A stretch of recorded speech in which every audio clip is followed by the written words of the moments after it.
And we are live in the pre-show for today's 220-1001 Core 1A Plus Study Group. Hey, everybody. Hey, chat room. We're just getting started here. I don't even have my headphones in yet. Haven't even gotten that far. So I don't even know how I sound.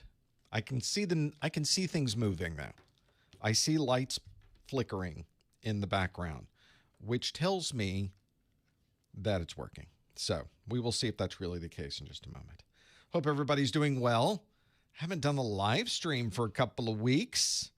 It's as if I have forgotten everything. Oh, we're back into it, though. I got the stream running, so it's not awful. How is it this twisted? I literally was recording yesterday. How could things have been left in such a mess? And it sounds like I need to turn my watch off, doesn't it? Right there next to the mic. All right. That's better. Now I have my in-ear monitors on so I can hear myself. Let's do a quick check of our cameras. They look pretty good. Let's see what else we got. Presentation looks good. This is good. Everything is good. It's all good. All right, everybody. Let's see if we can get things going. It's a Core 1 study group today for the 220-1001. But is it our last 220-1001? I don't know. I think we have another one coming. I think we have at least two more. We'll see. We'll see how many we got. Eventually, we have to transition over. So that's the way it goes. We'll figure it out. What else is going on? We got about 8 minutes to go, but this is not the study group. For those of you that have never been here before, this is not the study group. This is our pre-show. I usually hop in about 10 minutes early. Let's do a quick check. You can see the streaming setup. That looks pretty good. Numbers are good. The 3% is what needs to stay low. If that starts creeping up, then I know we have network problems. Here's me. Look, you can see me before you see me. If I was to flip that over, can we cut? There we are. That's me. So that's what we'll see in a moment. I haven't started the quizzes. How are you supposed to do a quiz if there's no quiz to do? 1001, this is 2022. This is April 5th. And this is teacher paste. I don't care what your name, well, I care what your name is, but I don't, for the purposes of selecting an answer, I don't care what your name is. So we're good. Hey, chat room. Hey, everybody. The next live Network Plus session is next week. You can find all of the times and dates at professormesser.com/calendar or the events channel in our Discord. So we'll do that. Well, hello, everybody. There are people checking in from all over the place. Baltimore, Maine, San Diego, Oklahoma. There's folks from outside the U.S., from Uganda, from India, from Canada. My friends in Canada, I will make sure that Mrs. Professor Messer knows Canada checked in. It's always important. Does all my studio equipment double as a space heater in the winter? Interestingly enough, it doesn't put off all that much heat. The only thing that really makes a lot of heat is the video switcher, and it doesn't make a ton. That's this box with the funny red and green colors in front of me here. That doesn't do a lot of heat, and usually it's not on. Usually it's powered down, unless I'm live or recording videos. So, well, that's it. So there's not really a lot of. In fact, it's not really. I don't have to worry about heating so much here, being based in Florida. Most of the time, and indeed most of the time today, I've had my doors open to the outside, and it's been fantastic. But that's just how it is. Have I had exam anxiety? Oh, yeah. I don't do great with exams. I'm not a good exam taker. One of the tips I always give is that if you're walking into a CompTIA exam and you're someone like me who just can't, you're reading the question and you can't understand a word of this as if it's clearly English, but I can't read any of it. None of it's going in my brain. It's just, I can't handle it. Those first 15 minutes are awful for me. And then it kind of settles down. So what I do is before the exam starts, you have about 15 minutes where you are given time to read the exam candidate agreement. And so I read it. I just spend 15 minutes. I just let the clock tick and I read the candidate agreement. It's nice and boring. So it's all legalese. So it kind of gets you out of the mode of there's an exam I have to take, and get you into the mode of just sitting there and answering questions. And it kind of settles things down. Everything kind of goes away, and then I can get things started. Oh, we got 5 minutes to go. 4 minutes to go, really. Boy, this one really caught up with me. I did all the Q&A this weekend and then thought, well, I got plenty of time before. Oh, it's here already? Okay. So it's been my week. There's a lot going on here. We'll talk more about that once we get the study group started and in the after show. But it's a lot happening right now. It's just constant. Folks in the chat room, the super chats are already coming in. Thank you so much. CV1CT with the $20 super chat saying your work's appreciated. Have a good week. Thank you. I will now. Thank you for the $20 super chat. And another $20 super chat from M. Shields in the chat room who says, Professor, thank you so much for all you do. Passed my 1002 last week. Now A+ certified. Wish I had a bell to ring. We need to work on that. This month, thanks for your videos. The monthly study group sessions in particular helped nail down the last 10 to 15% I was missing. That's great to hear. And that's why we do these. We're not really sharing exam content. We're really trying to prep you for anything that could be thrown at you on the exam. So that's the key. I appreciate, first, thank you from CV1CT and M. Shields. Thank you so much for the super chats.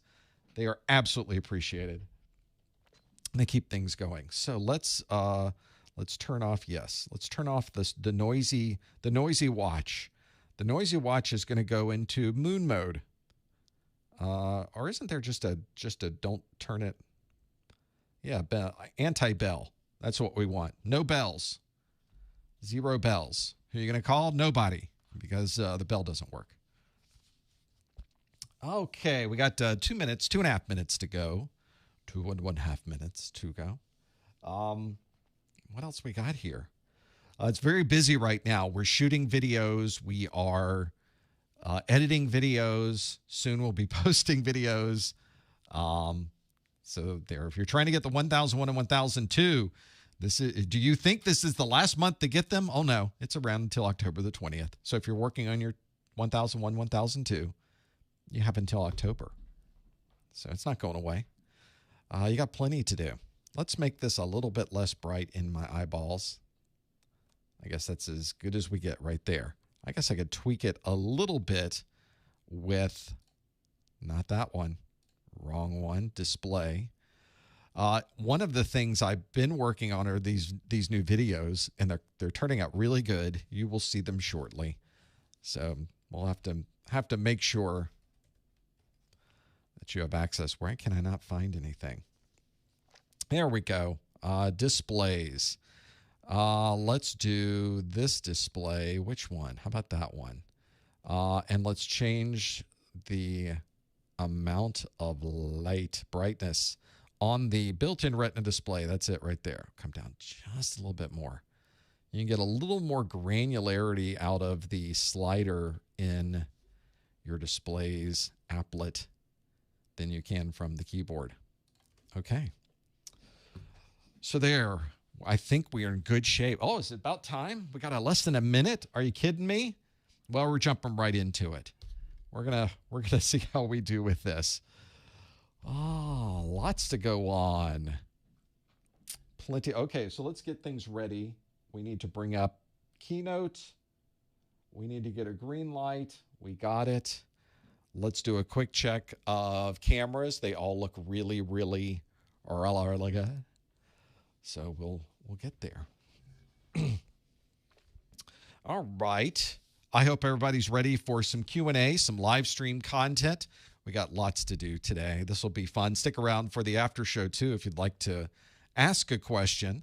More than happy to answer anything you put up there, so feel free. I think we're ready for a live stream, everybody. Let's see how we do with this. Here we go.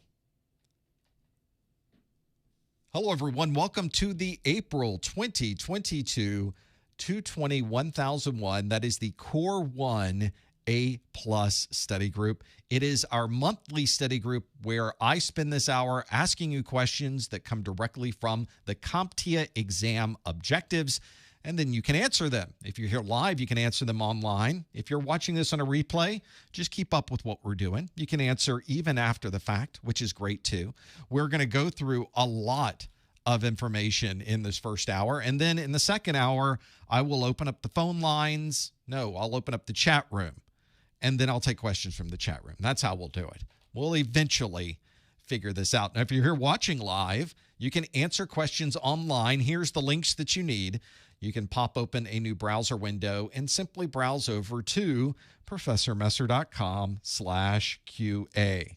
And there will be a question waiting for you. I'll go through that question in just a moment. If you'd like to use an app on your mobile device, you can do that as well. Go to your favorite app store and download the Socrative Student app. The Socrative Student app will ask you for a room name. That room name is Professor Messer, all one word, PROFESSORMESSER. And you'll know if you got it right if there's a question waiting for you. We call this question our rewind question because it is a question we did last month, but we do it first thing to see if you're able to get in and answer questions and see if you remember what we talked about last month. That question asked, a local store is a network connection to the warehouse across town. Which of the following would best describe this connection? Would it be WAN, LAN, MAN, PAN, or SAN? They all sound very familiar, don't they? And very similar to each other on top of that. If you think you know the answer, open up your browser, go to professormesser.com/QA, answer the question right there. Please no answers in the chat room. Please no hints in the chat room. We're going to figure this out as we go along. We will, of course, come back to this question. We'll find out what this answer is in just a moment. There's a lot to go through. I need to move my materials here a little bit closer to me. There we go. So we are going to talk today all about the 220-1001. We're able to do this because we have all of our 220-1001 videos available for you to watch right now on YouTube. Go to professormesser.com/YouTube.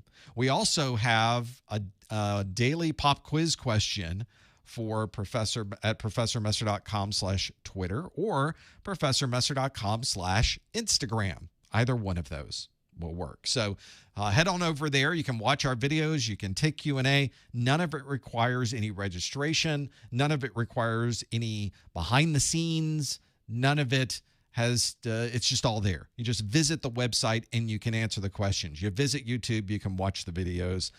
This doesn't have to be difficult. We don't have to make this complicated. If you are watching this video for continuing education unit credit, which means you're already A+ certified, you can, of course, earn 1 credit of a continuing education unit. This is specifically a webinar category CEU, and there are other folks as well that are earning CEUs for other things. You're more than welcome to do so. The way that you would earn that CEU is to listen very close in this first hour to our secret code, and I'll give you instructions and details when we get to that point in this first hour. So stick around for that. The A+ exams that are currently available, the only A+ exams that are currently available, are the 220-1001 and the 220-1002.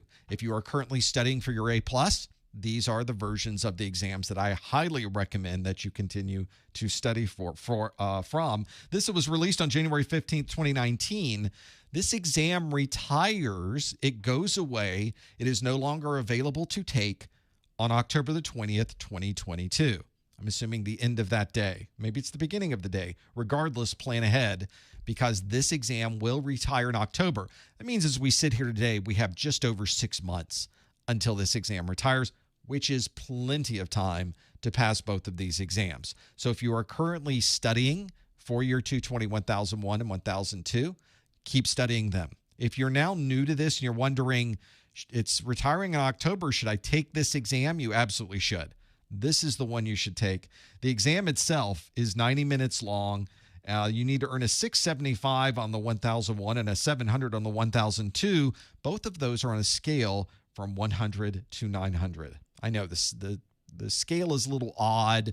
The scoring is a little odd. I think that's by design. But as long as you focus on getting the questions right on the exam, you'll do fine. The important thing to remember is even if you take and pass this exam on the last day before it's retired, you are certified for 3 years. Doesn't matter what they do to the exams once you're certified, you never have to take the exams again. So you will be 3 years certified in there, locked in for 3 years if you pass this exam before October the 20th. That is your goal. That's what you want to do. Focus on that. If you don't have the objectives, make sure you have those. Go to ProfessorMesser.com/objectives. Now, some people in the chat room have mentioned there's a new version of these exams coming out. They are updating the exams. Those exams are updated to be a new version called the 220-1101 and 220-1102. These exams currently don't exist. I mean, they sort of exist, but you can't see them, I guess. The idea is that these have not been released yet. These exams will be available on April the 20th of this month. As we sit here and record this live is April the 5th.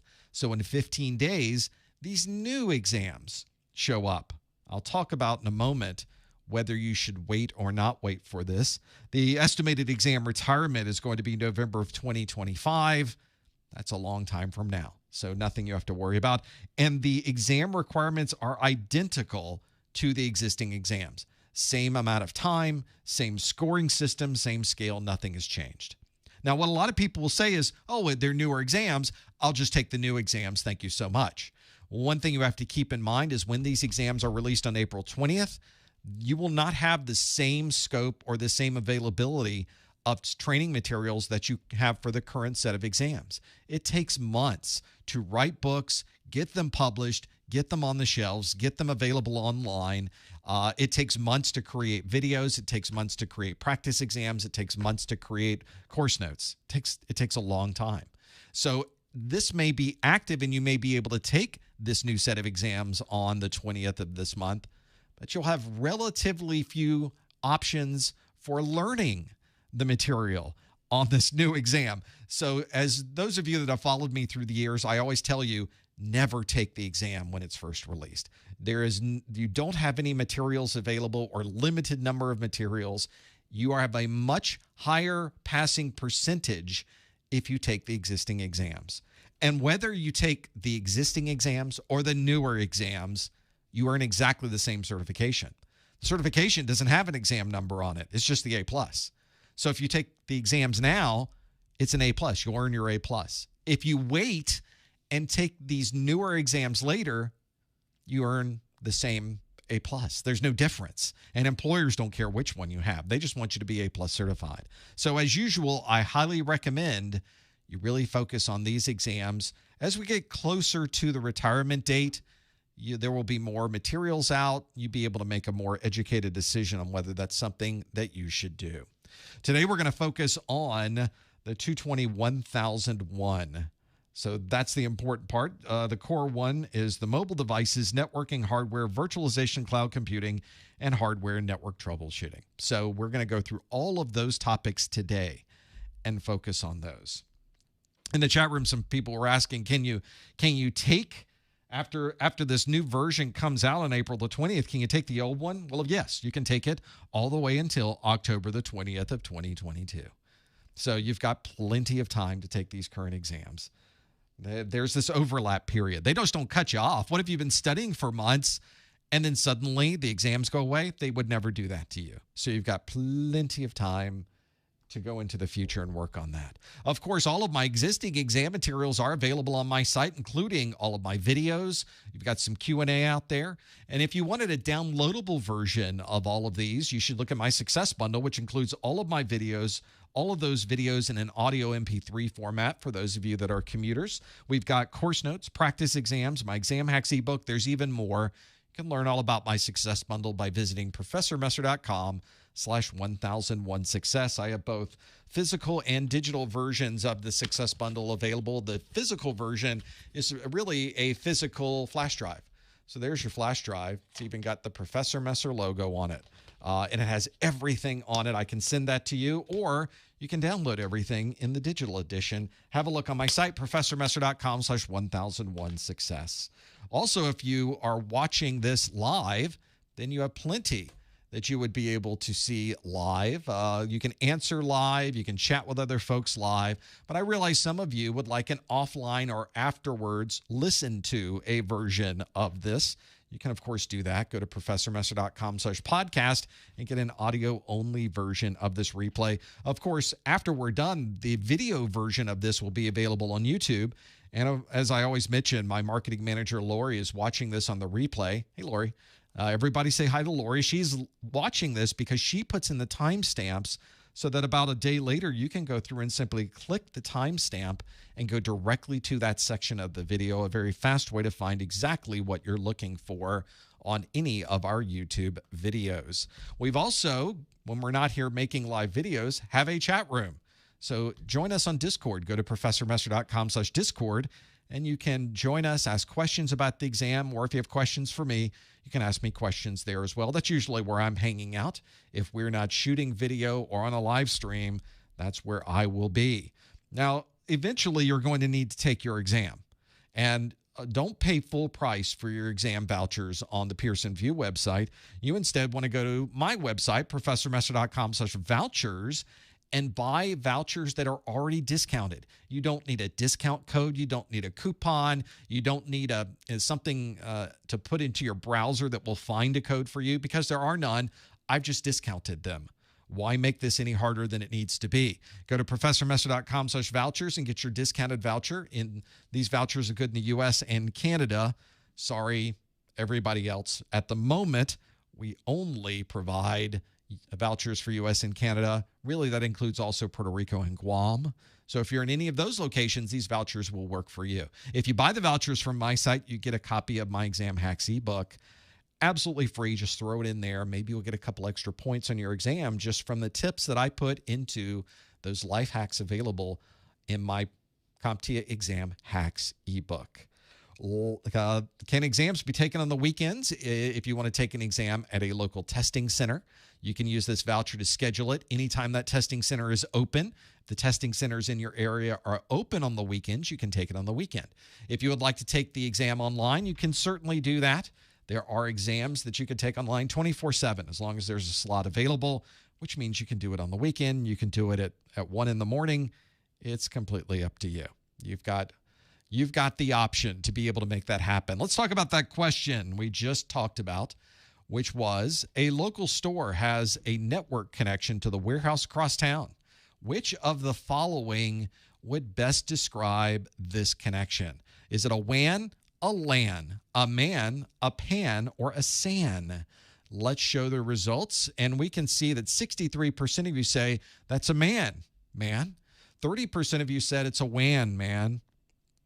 Making this more difficult than it really needs to be. And everybody else was single digits on LAN, PAN, and SAN. It's hard to make sure I enunciate that first letter. When we have 62% of you say a MAN, metropolitan area network, since this is a warehouse that's in the same city, it's in the same town, it's in the same metropolitan area. And if that's the case, it's a MAN. Usually, this is something that is handled by a local provider. So it may be a local phone company already has fiber in the ground, and they will connect sites up from one side of the city to the other, and you don't have to get anybody else involved. It's all someone who is absolutely in your local metropolitan area.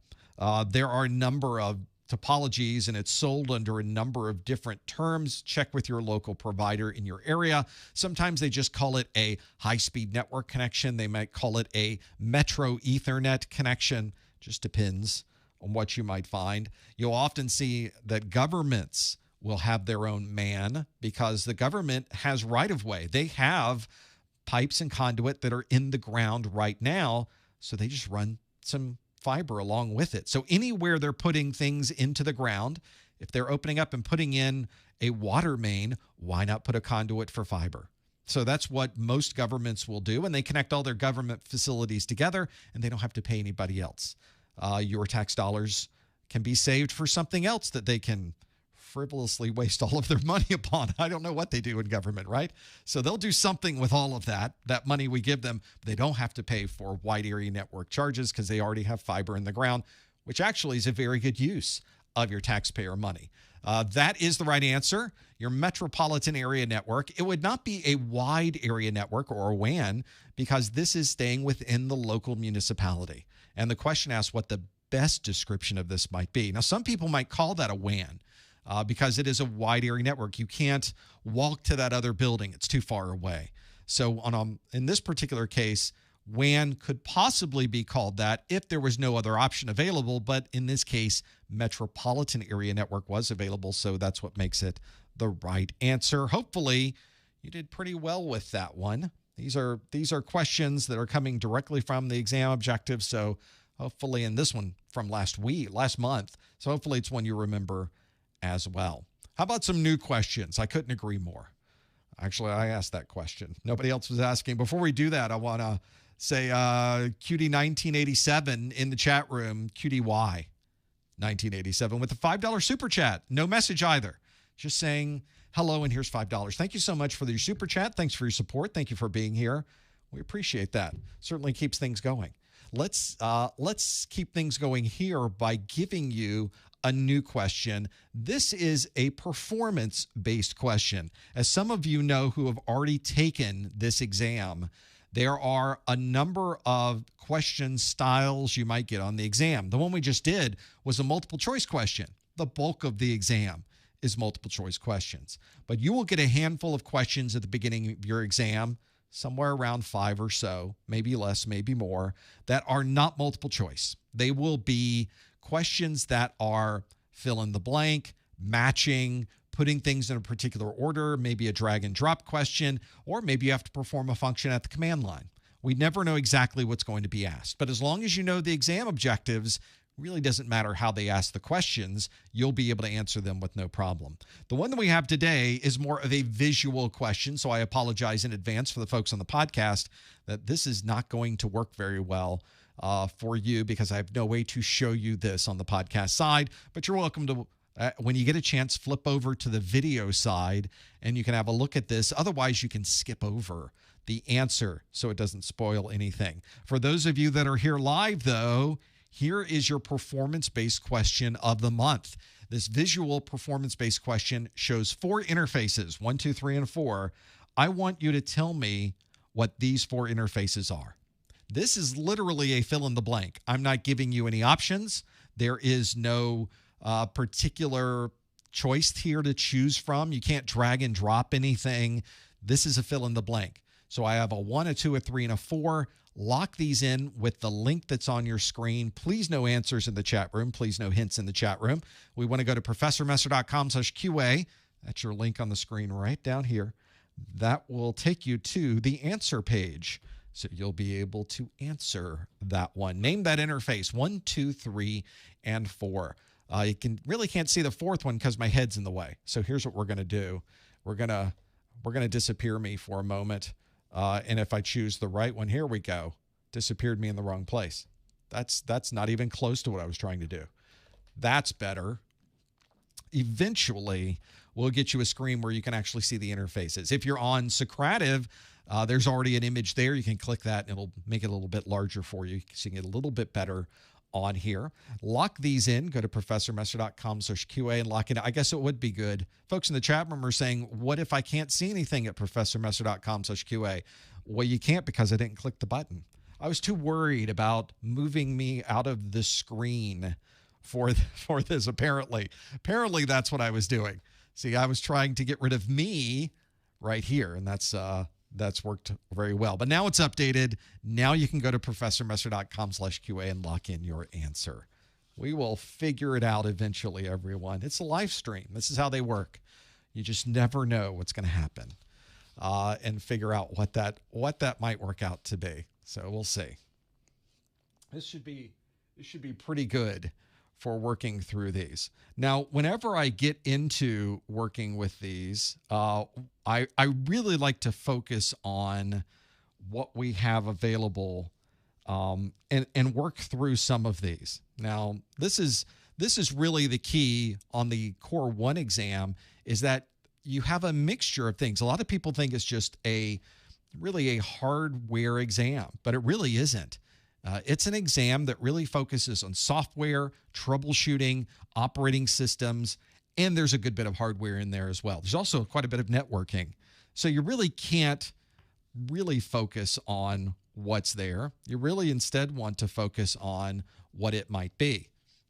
This is color, or especially the image of what it might be. You need to be able to recognize these if you walk up to a computer, and that's a good thing you can try as well. When we're done here, you may want to go over to Google image search, look for back of computer, look for motherboard, and on that you should be able to determine, look at a picture of that, and you should be able to pick out every interface on the back of that motherboard and be able to tell what it is. If you can do that, you're probably in pretty good shape for something like this. Let's step through each one of these, and we can look at these and see which ones you may have gotten right, which ones you may not have gotten right. And one was a gimme. A lot of people have in the chat room, thank you for your hints, which I asked you not to give. That was a gimme. So we'll see how you did on the gimme, because sometimes you do get those on the exams. Let's see how we did. We'll name each one of these interfaces one after the other. On both of these, I will accept different. I'm really looking for the interface name, but I will accept other types. For example, on this first one, it's an RJ45 connection. It's sometimes difficult to actually walk through and see this, but you can see there are 8 different connectors. In fact, if you count the back, there are 8 different contacts on that particular modular connector. That means it's an RJ45. The RJ45 commonly used for Ethernet. So if somebody answered, okay, that one's Ethernet, I would probably accept that. I'll take that one from my list. This is a fill in the blank, and you do have options. Your gimme was number 2. If you look closely, it even says it's HDMI on the interface itself. So that is one that probably pretty common for most people. I would imagine at this point, about 100% of folks have worked with an HDMI connector at this point. But it is one of those connectors you need to know on the exam, so I put it there just so you can have all of that available. Next on our list, number 3, is a USB type A connector. I think you could have probably figured out what was USB, but what type of USB? There are an increasing number of USB interfaces out there. Which one is it? It's USB type A. The last one is number 4, for example, is a number. Another USB type connector is the USB-C connector. So we've got a couple of USBs on here. So it's a great way if you're someone who's trying to figure out what these happen to be.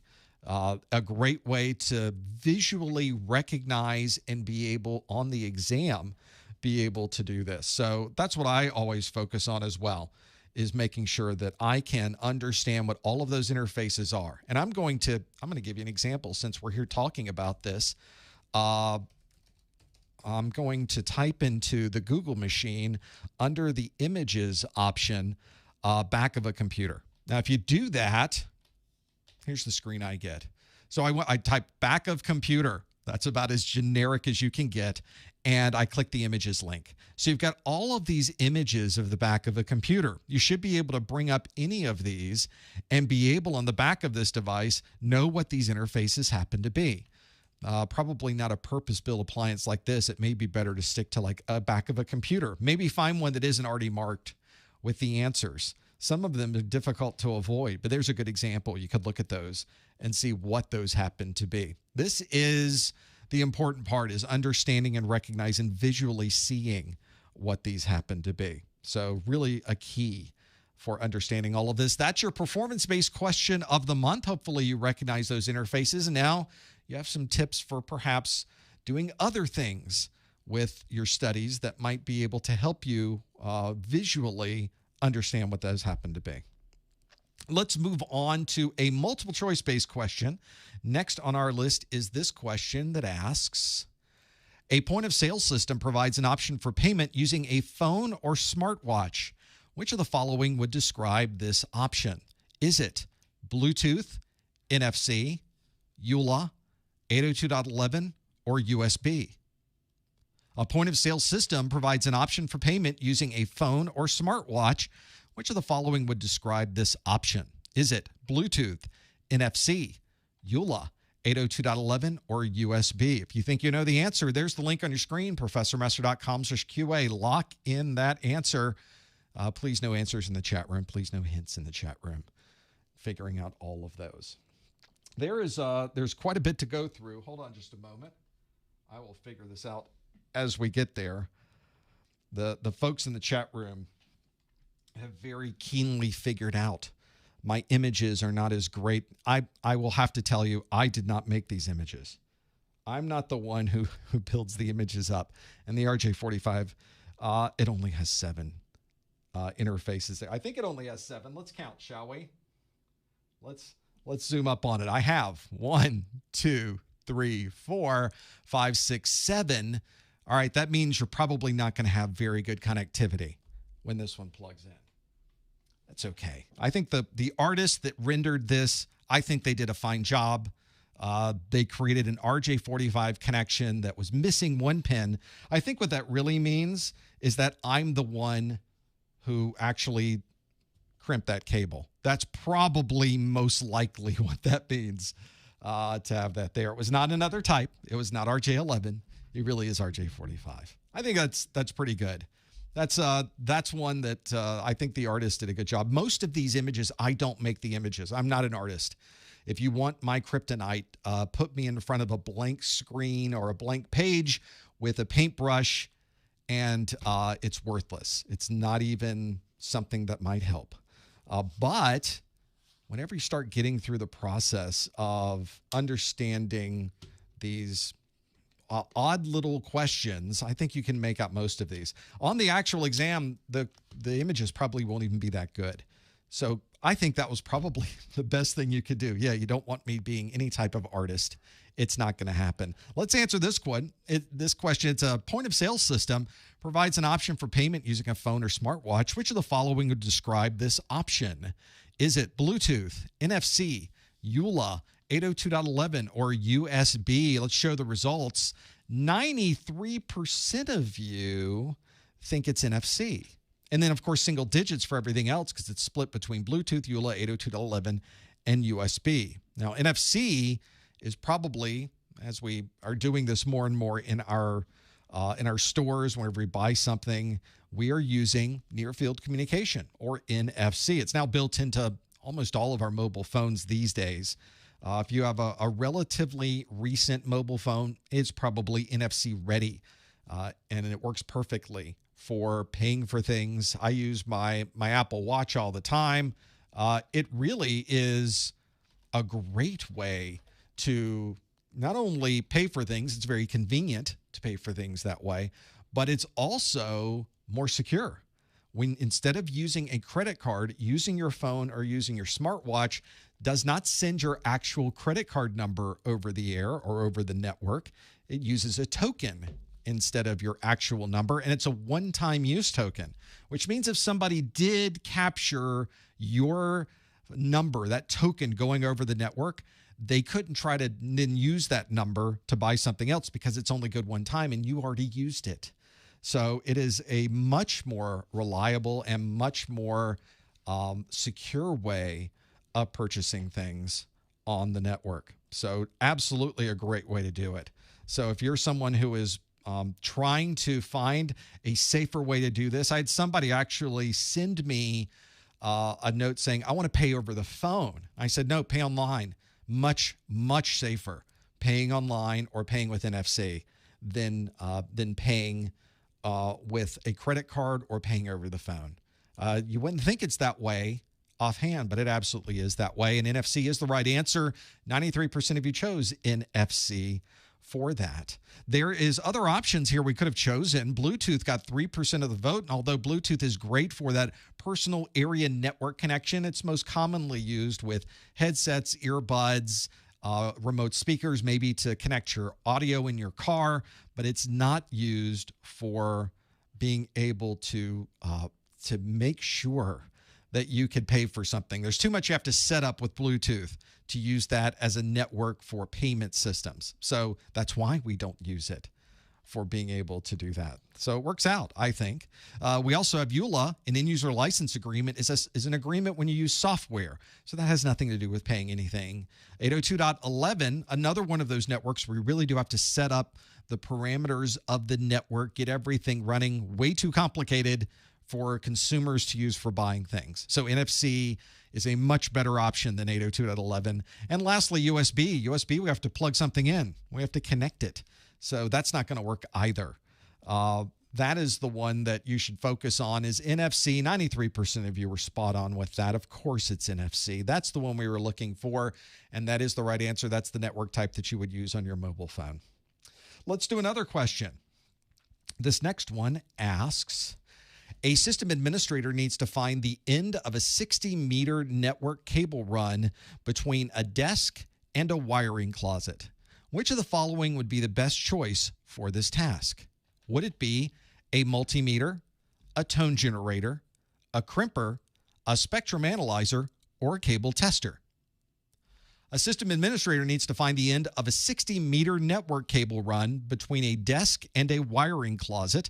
Which of the following would be the best choice for this task? Is it multimeter, tone generator, crimper, spectrum analyzer, or cable tester? There's your answer link, professormesser.com/QA. Please no answers in the chat room. Please no hints in the chat room. The questions that we are doing today, the wording of these questions does have a similarity to the CompTIA style. It's not an exact representation of the actual exam. I wrote a practice exams book. We'll talk about this later, where I really have tried to give you the same style, the same voice, the same thing you would find. But this is not a practice exam session. This is a training session. This is a learning session. So that's why we call them our study groups, is because we are trying to find what you don't know about the exam objectives, make you aware of those particular topics so that when you finally get to the exam where the questions are a little more wordy, they're a little more detailed, that you will be able to recognize some of the things that you are seeing. That's our focus. So we'll see if we hit that or not. I know people are saying NFC, what is the range? The range is whatever however the strength of the device sending the NFC signal and the receiving capabilities of the device receiving NFC. So I have been to some stores paying for things with my watch where I just get 6 inches away from the receiving device and it recognizes my watch and everything's good. There's a gas station around the corner where I physically have to put the watch on the receiver, on the reader, hold it there for 3 seconds, and finally the NFC will work. So everywhere I go, there's a different way of doing it. You have to find the one that kind of works for you to see what makes sense. It just depends. It's odd that these different, I guess not really that odd to find readers that perhaps weren't properly designed for NFC, but you have to work around them. Let's see how you did with this question, though. It asked, a system administrator needs to find the end of a 60-meter network cable run between a desk and a wiring closet. Which of the following would be the best choice for this task? Is it multimeter, tone generator, crimper, spectrum analyzer, or cable tester? And you answered, 66% of you say it's tone generator, 15% said cable tester, 11% said multimeter. And we've got 6% that said spectrum analyzer and 2% that said crimper. So double digits wise, we've got 3 in the running, although obviously tone generator at 67% has the one that really's got most of the answers. So with the majority, let's see how you did with this. Tone generators are perfect when you're trying to figure out where's that cable go. As if you ever been in an environment with just hundreds of desks on a floor, you know that the cables themselves either disappear into the floor or they disappear into the ceiling. And at that point, you can't see the cables. They're gone. Most of the time, you can't even see past the plug that's underneath the desk. There's no way you can see where that goes. So we need some type of tool that can help us understand where that particular cable is going. And we do that really with these two devices. There's two parts to this. One part is the device that is the tone generator. That is the device you physically connect to the cable, connect to the copper, and then it sends an analog tone over that particular wire. I demonstrate this in my videos for the tone generator. And then you use this inductive probe that doesn't have to physically touch the copper. It just has to be close. So it's listening in to those frequencies, and it has a little speaker on it. And when you push the button, it listens in, and you're listening for the beeping noise, and you kind of follow it along. It's kind of like a fox hunt. You're trying to find where that particular cable is, and eventually when you touch that cable, it makes a very loud noise on the inductive probe, and now you find the other end of that cable. So easy to do, and very efficient to be able to use this. You can find these cables very, very quickly, even when you can't visually track it all the way through from one side to the other. If you work in an environment with lots of cables on the network and lots of people on the network, you definitely need a toner and a probe to be able to use that. The tone generator is what you would use. 67% of you said, yep, that's what I would use to be able to find this. We had 15% of you that said cable tester. And certainly you could do this with a cable tester, but you would have to plug in one end of the cable tester at the user's workstation, go into the closet, and then start plugging and unplugging to be able to make that happen. The things that go on back and forth and trying to use all those cables and plug them in, that's time consuming. You'll never get through all the cables you need. The inductive probe's so easy because you really just get it near. You just wave it around until you can touch the cables until you find the one you're looking for, which is much faster than using a cable tester. So cable tester could work if you didn't have a tone generator. Use your cable tester. But the question asked, the best choice for the task, and there's really no question, tone generator much better than a cable tester. Along those same lines, multimeter at 11%. If you had a way to get both ends of the multimeter stretched the 100 or more feet out into the cube farm out on the floor, then a multimeter could be used for this. But if you've ever used a multimeter, you know that you probably have about 3 feet. There's not much more than that you can do. Multimeter, not a great use to be able to do this, but it's one that if your multimeter leads were long enough, it could possibly work. I would not recommend it, and certainly it would be the worst choice for this task. If I had changed the question, which of the following would be the worst choice for this task? We got to do one of those next month. It would be the multimeter. It is the worst choice for doing this. It's like it's possible, but you don't want to do it. That's what the question would be. We also have a spectrum analyzer, which is great for analyzing what's going on your error in the frequencies of your wireless network. Doesn't help you find the end of a cable. And lastly, a crimper, which is what we use to put the connectors onto the end of the cable. A crimper is not going to help you find the end of the cable, though. You have to first find it with the tone generator, then you can crimp it. That's the key. So I think it's very useful if you are working in an environment with a lot of devices. And in fact, Alex is asking, do you think it's essential to buy tools like a multimeter, a tone generator, and cable testers? Not for the exam. You don't need to buy these things just so you can see them and touch them and be able to use them for the exam. I demonstrate these in my videos. I show you examples of these in my videos, which is the only thing you really need to know for your exam. However, here in my studio, I don't have an enormous studio. It's just, this is what I got around me, but there's a lot of systems. There's a lot of things plugged in. There's a NAS, there's network connections. I've got other cable runs to other parts of the house. I do have a toner probe so that I can find those cables. I have a crimper so I can crimp my own cables, and I absolutely do that in this environment. And I do have a multimeter because you use it all the time. If you've never learned how to use a multimeter, you should go out to the YouTube and search for how to use a multimeter, and you will be amazed at the things you will be able to do with this. You really had no idea. AC power, DC power, continuity. It's amazing. Is an amazing tool, and you should absolutely have one. I think everybody should have a multimeter, whether you take this exam or not. You should have a multimeter. So that's where I would go with this.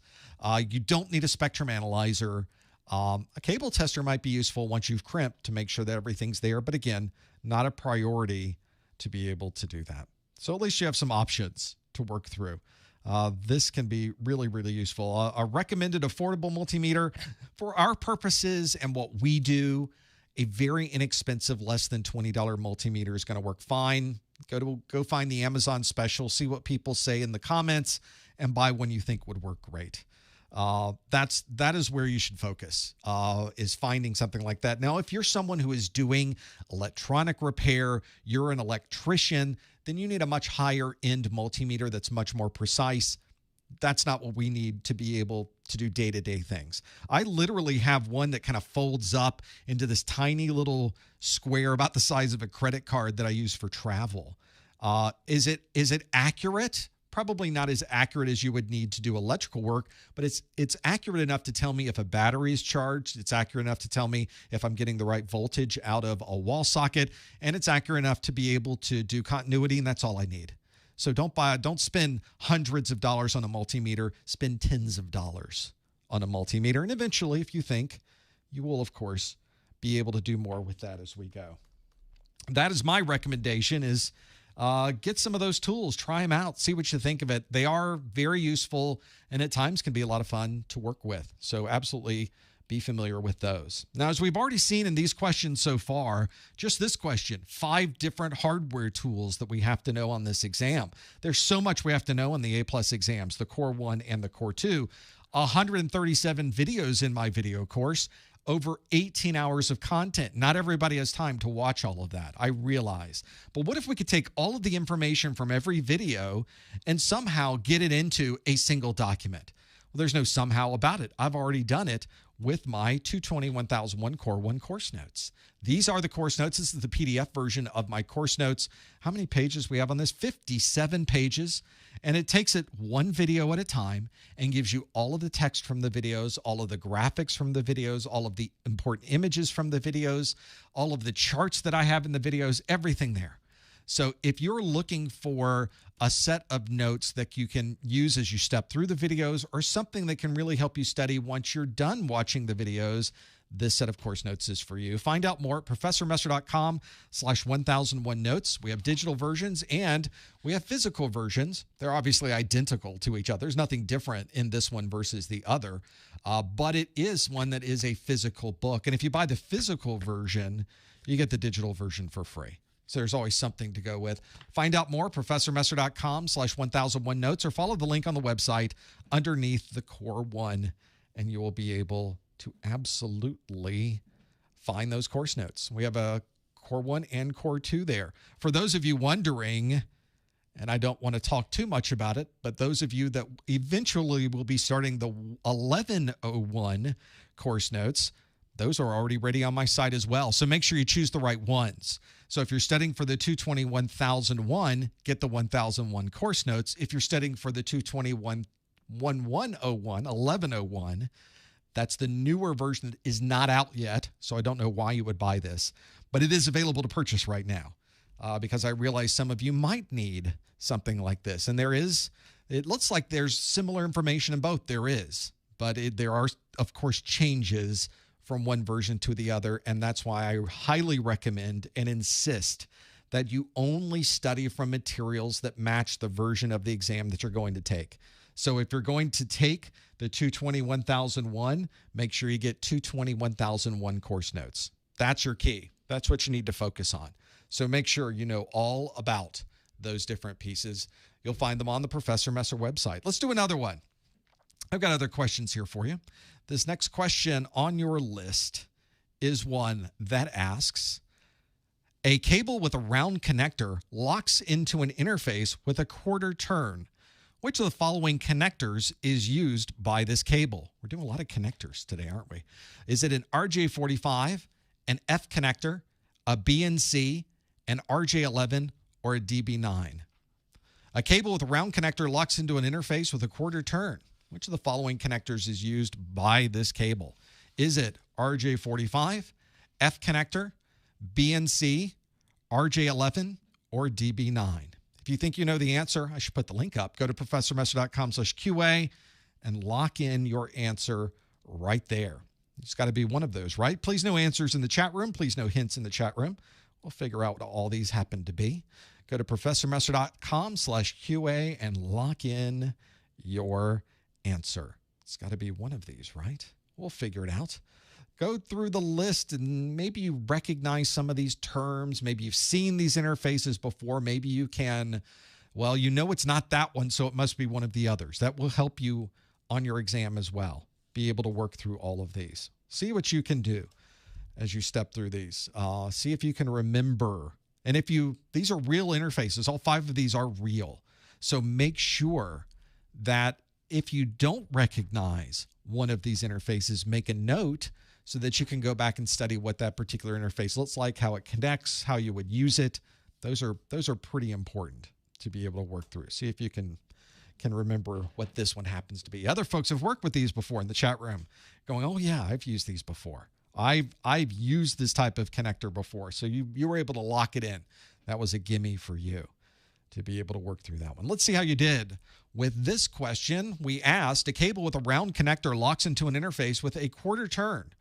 Which of the following connectors is used by this cable? Is it an RJ45, F connector, BNC, RJ11, or DB9? Let's look at the results. We have 61% that say BNC. We have 29% that say F connector. We have 9% that said DB9. And then 1% said RJ11, 0% said RJ45. I think we spent enough time counting the 7 connectors in our RJ45 cable to know that it really should have been 8. So we locked in the RJ45, obviously not RJ45. The one we were looking for was the BNC connector, which is a bayonet connector. That's one that when you plug it in and twist it that quarter turn, that is the significance. That's how we used to put on bayonets. That's where that term came from. That's how we still put on bayonets, I guess, technically speaking.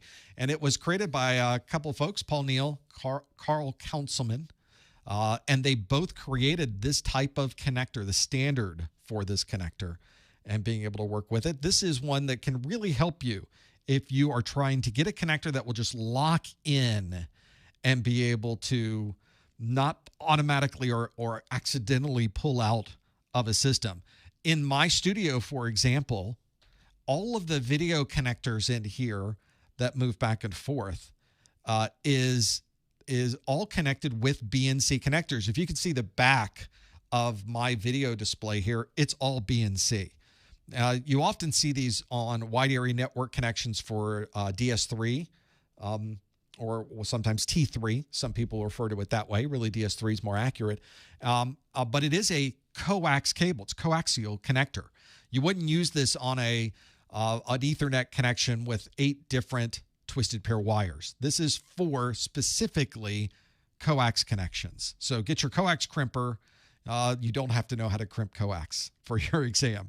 But this, yes, you may have heard folks, especially in the UK, call it a British naval connector. This is not British, has nothing to do with the Navy. So it does, however, use the same letters as British naval connector. So even though that is the wrong term and is completely incorrect, it might be a good way for you to remember if you happen to be British. So maybe there's a benefit there, being able to use those. BNC is the right answer. It's what we were looking for. And indeed, 61% of you said BNC is what you were thinking about. F connector, 30% said F connector. An F connector is one that you would commonly see associated with RG connectors for cable television. So you would, if you've ever plugged in a cable television connection, you know you have to screw it in and you have to keep screwing it in and no, I didn't get it in the thread. No, wait, no, let me adjust it. Now let's keep screwing it in. So you're there for 15 minutes trying to get this thing finally screwed. Then you catch it. Okay, I got it screwed in. Let's get it all the way in there. And now we're finally screwing in that F connector. That's another connector it's not easily going to pull out because it's screwed in. I did do some research on the F connector because I was curious, why is it called F connector? And the company that designed the connector was one that had a lot of different types of connector styles. They had a C connector. They had a G connector. This one just happened to be the F connector. So it doesn't stand for something. It's just the model number associated with the manufacturer who made this particular connector type. The others, as we start going through here and working through this list, we have two that are for twisted pair. We, in fact, went through the RJ45. We know it's not that. RJ11, a smaller type of connector with 6 possible connection points, but really we commonly only use 2, sometimes 4 of those connector types in a RJ11. And then we've got the DB9. The DB9 is a 9-pin serial connection. It doesn't twist at all. It just plugs in. In fact, those of you used to the DB9, if you had to lock it in, there were little screws on the side where you had to screw those in with a screwdriver. At the time, we didn't think thumb driver. We didn't think having some type of thumb wheel on it would help. Eventually, we figured it out, didn't we? So that is the examples that we want to focus on, is those two types. Single type of connector, the BNC, is what we were looking for. If you ever find one of these, don't start yanking on it. There is, you have to untwist it counterclockwise a quarter way, and then it will simply slide off. I think probably any connector type, don't yank on any connector. No connector you will find requires you to pull any type of difficult, pull it out, put your back into it type of scenario. Really, you should be able to easily slide it out of that connector. And if you're not, don't keep pulling on it. I've seen a lot of broken DisplayPort connectors because it's not obvious that the DisplayPort is auto-locking itself into that connector. So there's one of those times where people just pulled too hard on the back of that DisplayPort. Same thing for your BNC as well. DB9 connectors are serial connectors, sort of what we used prior to USB. And so that's what we would use to send. We connect modems that way. We would connect our mice to our computer using a 9-pin serial connector over a DB9. There's a lot of different uses at the time for DB9 because we didn't have USB. Think of all the things we now just plug in with USB. Imagine not having USB. There was a time when we did not have USB, and the DB9 helped us quite a bit with that. We even found ways to transfer files over a parallel cable, which was commonly used for printers. But we found a way because parallel connectivity at the time was such high speed, we were able to use it that way. So USB has just changed us on the computing side in so many ways. It's such a now ubiquitous interface and one that we desperately needed, and we're glad we finally locked that one down. Let's do another question. Next one on our list asks this: a developer is creating a new application using predefined modules on a cloud-based website. Which of the following would best describe this model? Is it SAS, VDI, IaaS, FOSS, or PaaS? I'll spell these out for the folks listening. A developer is creating a new application using predefined modules on a cloud-based website. Which of the following would best describe this model? Is it SaaS, SAS? Is it VDI? Is it IaaS? Is it FOSS or FOSS? Or is it PaaS or PaaS? I think some people will call it that. That is what you would use, is those 5 options. See which ones you think would best describe this model. You can lock in your answer right there at the link, professormesser.com/QA. See what you could find for that one. DB9. No, I don't think we ever used DB9 for SCSI. SCSI, although SCSI absolutely did predate USB by many years. But I would say SCSI, as a connector type, we plugged in scanners with SCSI. We plugged in external hard drives with SCSI. We plugged in internal hard drives with SCSI. A lot of the things have now been replaced with USB, M.2 interfaces. Obviously, SATA was a significant interface for higher speed communication, especially for storage devices, for hard drives and SSDs. Absolutely. What's the Wi-Fi equivalent of RJ45 crossover cable? Well, you don't need one. There you go. There's no cabling with a wireless network you have to worry about. You're just connecting to each other anyway. No pins that have to be shared on your wireless connection. find all of those. Let's see how we did with this one. Most of you have locked in your answer, so let's review this one. The question asked, a developer is creating a new application using predefined modules on a cloud-based website.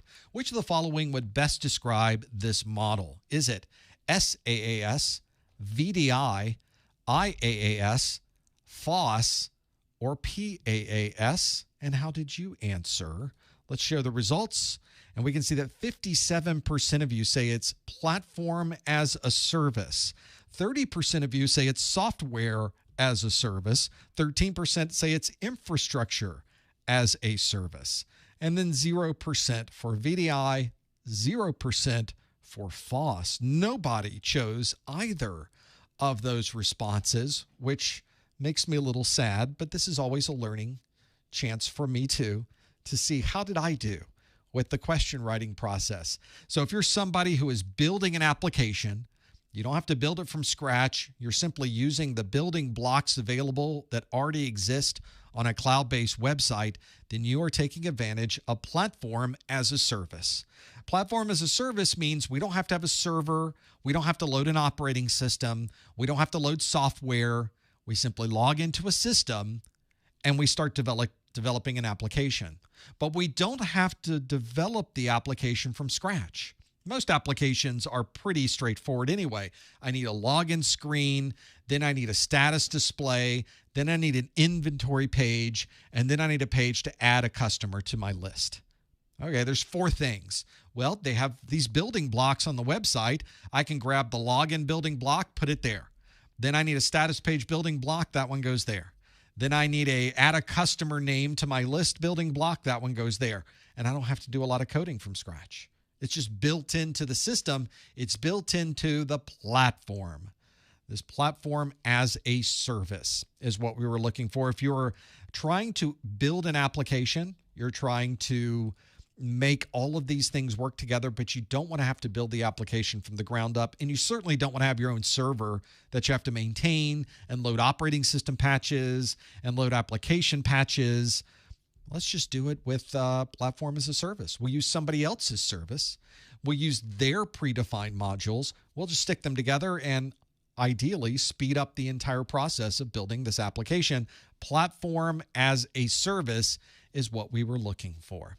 Now, that's 59% of you that answered that one. Answer E, and that is absolutely the correct question, the correct answer to this question. Now, 29% of you, nearly a third, have said software as a service. If we were not programming, creating our own application, that would have been the right answer. But how many of you program Google Mail? How many of you change the code within Yahoo Mail? How many of you go to Proton Mail and update your patches? None of you do this because it's software as a service. You simply log in and use the service and you log out. If you're not doing any type of programming and the software is just there when you log in, then it's software as a service. Now, folks have been asking already about infrastructure as a service, IaaS. That's an I and not an L. IaaS, infrastructure as a service, means that you are effectively just acquiring hardware, and you will be responsible for loading the operating system and patching it and maintaining it and loading the application and patching it and maintaining it and developing the application and putting it on the system. Infrastructure is you do everything except buy the hardware. Effectively. That's what infrastructure as a service is. VDI, or virtual desktop infrastructure, commonly used with software as a service. Other types of, I guess technically you'll see this sometimes referred to as desktop as a service because everything needs to be as a service, apparently. Thank you, marketing people. And lastly, the free and open source software, or FOSS, is certainly popular. Most of what we're doing right now is free and open source. If you're watching this on the internet, you're using a browser, you're going to my website, all of it runs on free and open source software. But here our question was about building an application using predefined modules. That should have immediately had you focus on a platform as a service, and indeed 59% of you answered E. That is absolutely the correct answer. If you're watching this video for continuing education unit credit, I want to have you listen closely while I tell you exactly the process you should follow to receive an email from me with a 1-hour certificate that says that you were here for this live event. Go to the top or the bottom of the Professor Messer website. There is a Contact Us link on those. In that Contact Us link, please put your name, your email address. In the subject line, put the April 2022 Core 1, and then put the super secret code word of the month, PAAS, Platform as a Service, PAAS. That is our super secret code word of the month. Also, please put that in the subject line. And then in the body of the message, you can put anything you would like. You can repeat that information, or you can put a message. I read through every single one of these, so you're welcome to put anything else in there. It is Platform as a Service, or PAAS. I'll take either one of those, whatever you want to type in, and that would be the right answer. Now, I know we're at the top of the hour. Let's do one more. Let's get one more in. We'll go into overtime here as we do one more question. This question asks, a single drive in a RAID 0 array has failed. Which of the following would be the best next step? Should we replace the bad drive and resync? Should we replace all drives and restore from backup? Should we replace all but one working drive? Should we replace the bad drive and restore from backup? Or should we replace all drives and resync? A single drive in a RAID 0 array has failed. Which of the following would be the best next step? Would we replace the bad drive and resync? Would we replace all drives and restore from backup? Would we replace all but one working drive? Would we replace the bad drive and restore from backup? Or would we replace all drives and resync? If you think you know the answer, lock it in right there. ProfessorMesser.com/QA. I'm trying to get all of the answers in the question all on the screen there for you. See if you happen to know this one. Have you been working with RAID arrays? RAID arrays certainly are part of the 220-1001. They're on the 220-1101. Nothing has really changed there. RAID is still out there. We use it quite a bit. RAID is not backup. These are not backups. This is us just making sure our data is available. I'll see if you can step through these answers. There's 5 answers there. It can really only be one of them. See what you happen to know with this one. This should be pretty good. You work through all of this.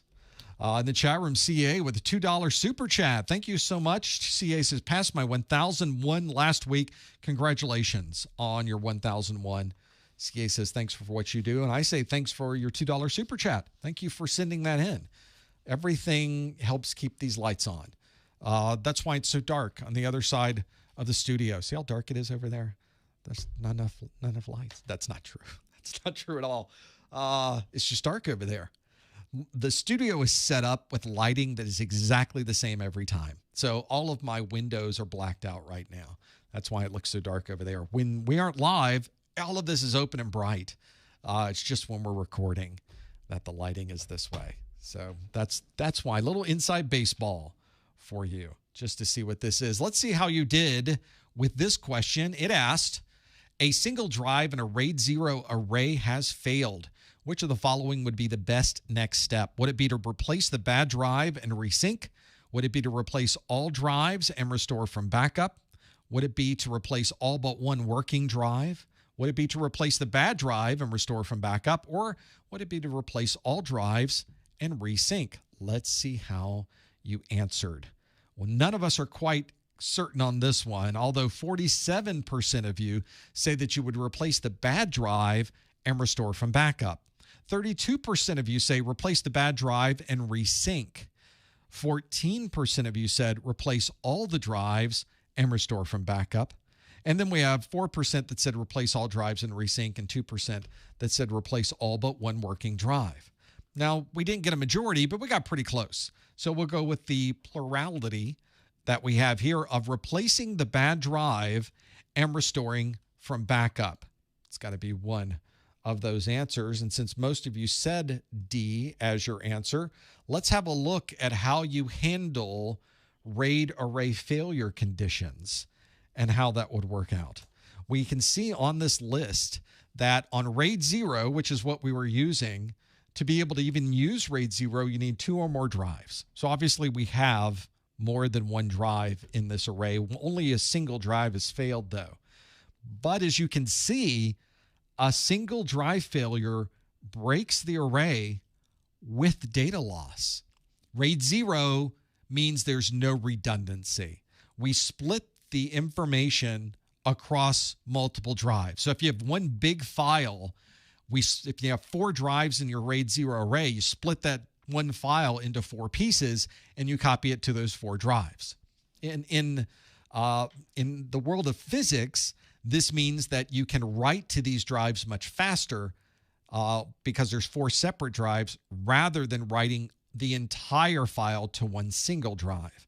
So the idea is to make things faster, but it does not make them redundant. RAID 0 is 0 redundancy.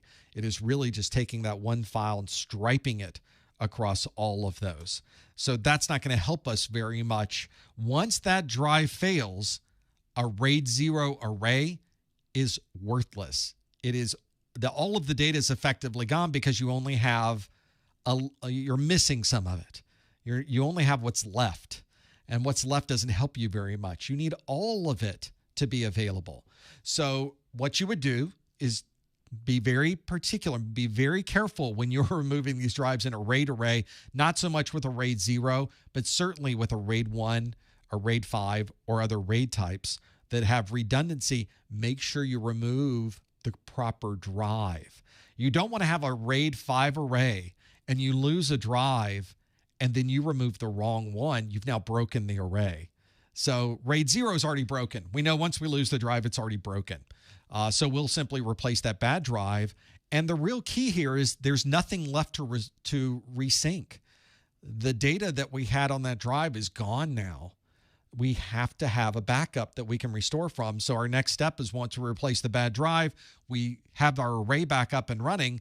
Let's now restore from backup. That's the only way to get the data because it's gone. Answer D is the right answer. Replace the bad drive and restore from backup. Now, why wouldn't it be answer A? Replace the bad drive and resync. Well, we would replace the bad drive, but as I mentioned, the data's gone now. What are you resyncing? There's nothing to resync. So that's the key, is doing and making sure you have a backup. I mentioned earlier, RAID is not backup. This is a good example of why RAID is not backup. Once you lose a drive, it's gone. And you'll go to someone and say, okay, let's pull that from your backup. And they'll say, I thought the RAID was our backup. Nope, it's gone now. Hopefully you have another copy of it somewhere to be able to pull from. 15% of you said replace all drives and restore from backup. So you're replacing the good drives? Why are you doing that? Don't replace good drives. They're good. You don't have to replace them. So you would not be replacing the drives that are good. You would only need to replace the bad drive. So it would not be B. 4% of you said replace all drives and resync. That one doesn't even make sense. You're replacing every drive. What are you planning to resync from? You just replaced every drive. On top of that's RAID 0. You're not going to resync anyway. But if it was another RAID type where resyncing was an option, such as RAID 1, RAID 5, or RAID 1 plus 0, those would allow you to resync. In this case, it's RAID 0. There's no resync available. And why are you replacing all the drives, including the good drives? Doesn't even make sense. 2% of you said replace all but one working drive. So leave that one drive that works, but remove all the other drives that work and remove the bad drives that don't work. That doesn't make sense either. That's not a very good use of your money. Both C and E are more expensive than they should be. Certainly not the best next step. The one that is the best next step is indeed D. Replace the bad drive and restore from backup. That's what we were looking for. That's the right answer. Make sure you're familiar with how to recover, how to troubleshoot and recover from a bad drive in your RAID array. It's going to be pretty important that you know that. We were talking earlier in the chat room about how do we find questions that are written like the exam would be. Now, we're not talking about actual exam questions. Obviously, we don't have access to those prior to the exam. But what if we had questions that had a similar style, they had a similar cadence, they were written with the same type of voice as the actual exam? Well, I did that because there's so few options available for things like that. I spent a lot of time looking at the way questions are written on the exam, and I wrote my own. How about an entire book that is full of original questions that I have personally written in the same vein as an actual exam question? So that's where we have our 220-1001 practice exams book. Both a physical and digital versions are available. And as I mentioned before, if you get the physical book, you get the digital one for free. These are 3 90-question exams. So a full set of questions from 370 pages that include both multiple choice and performance-based questions, because you need both of those for these exams. There are detailed explanations. Let me just show you the way it looks. This is the book itself. It's published as a PDF, so this will work on all of your tablets, all of your phones, all of your computers. You don't have to worry about it not working properly. You don't have to be connected to the internet to be able to use these, just like any other PDF that you would use for this. But in this PDF, I've really added a few extra links. For example, let's do a question right now. The printer in the accounting department has stopped all printing processes. The print queue shows there are 7 jobs in the queue that are waiting to be printed. Which of the following would be the best next troubleshooting step? Should we send a test job to the printer and move it to the top of the queue? Should we restart the printer spooler? Should we install an updated version of the printer driver? Or should we delete everything in the queue and resend the print jobs? Now, you could, of course, annotate this. It's a PDF file. So my PDF reader allows me to do annotation. So I can select an answer or deselect an answer. I can draw on the screen. I can use different types of things to be able to see what I might want to use. But they've got a lot of different options available on annotation, whatever you like to use. There are also hot links that are right in the document. For instance, if you just want to see the answers at A, B, C, or D, you can go to the quick answer page, which is page 31. Or you can go to the details page, which is page 39, and have a look at that. In fact, we're going to click that details page, and it's going to move you to A6. The question for A6 and the details page that's there is going to give you a feel for exactly what you want to be able to see on here. Now, in my PDF reader, being able to size this properly, being able to read it properly, to be able to move around the screen is a huge benefit. So you may find that the digital version actually might be easier for you to use than the physical version. That's completely up to you. So have a look at the different options available in your PDF reader that might be useful. You'd be able to see what it is. When you click that link, it takes you to A6 and gives you the question again. And then I show you what the answer is. The answer is B, restart the printer spooler. And then I give you an explanation of why that is the right answer, which I think is useful. The other part that I like, if you've ever taken one of these tests before, is you get questions wrong, but they don't explain to you why the wrong question was the wrong answer. And if I get it wrong, I want to know why I got it wrong. So on every single question in my book, I go through all of the incorrect answers and explain in detail why the wrong answer was wrong. So after reading through it, you know why the right answer was right. You know why the wrong answer was wrong.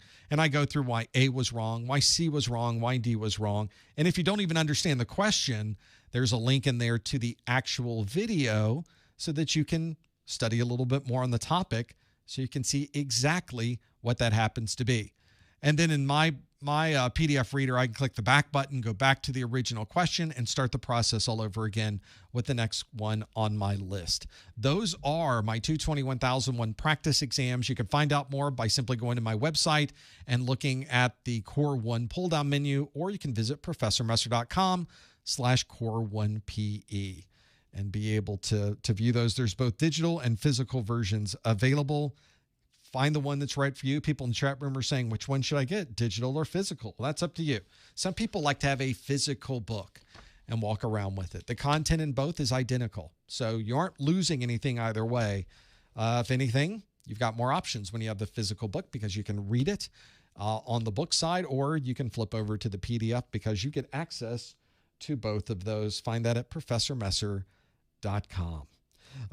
Everything we're talking about today, all the questions we went through are in the exam objectives. This is a free document.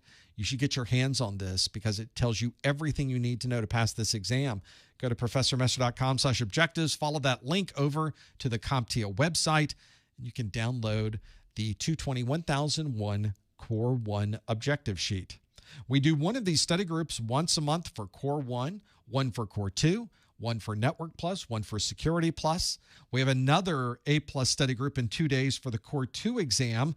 Come back on April the 7th. We'll go through the 220-1002. And then next month, we have those same two, Core 1 on May 10th, Core 2 on May the 12th. In this month, next week, we do Network Plus, and the week after that, we do Security Plus. If you're just trying to figure out when the next event is going to be, go to ProfessorMesser.com/calendar. We'll tell you exactly when that next live event is happening. Well, although we're done with the part where I ask you questions, we're just starting the part where you ask me questions. It's our after show. Stick around for that. In the meantime, don't forget about the vouchers at ProfessorMesser.com/vouchers. We have our success bundle at ProfessorMesser.com/1001success. And of course, don't forget about our social media links. Just type in ProfessorMesser.com/ the name of the social media you would like to find me on. Before we go, I want to thank also Caleb Sparks in the chat room for the $5 super chat. He takes his 1002 tomorrow. My practice exams are indispensable. Look at that, Caleb. Your explanation of wrong answers is how I've learned all the content. That's a pretty good tip from Caleb, by the way. Even if you get the answer right in the book, make sure you read the wrong answers because those are the ones that might show up on your exam as the right answers. Thank you so much for the super chat, Caleb. We do appreciate it. And Old School Mario 1 with the mushroom icon, $5 super chat. Thank you so much for your support as well. No message there, nothing there, just supporting the website, supporting what we do here, and we sure appreciate your support. That brings us to the end of the first hour of our A+ study group. Stick around. We'll take questions from the chat room in the after show. Thank you for being here. We'll see you next time on the A+ study group.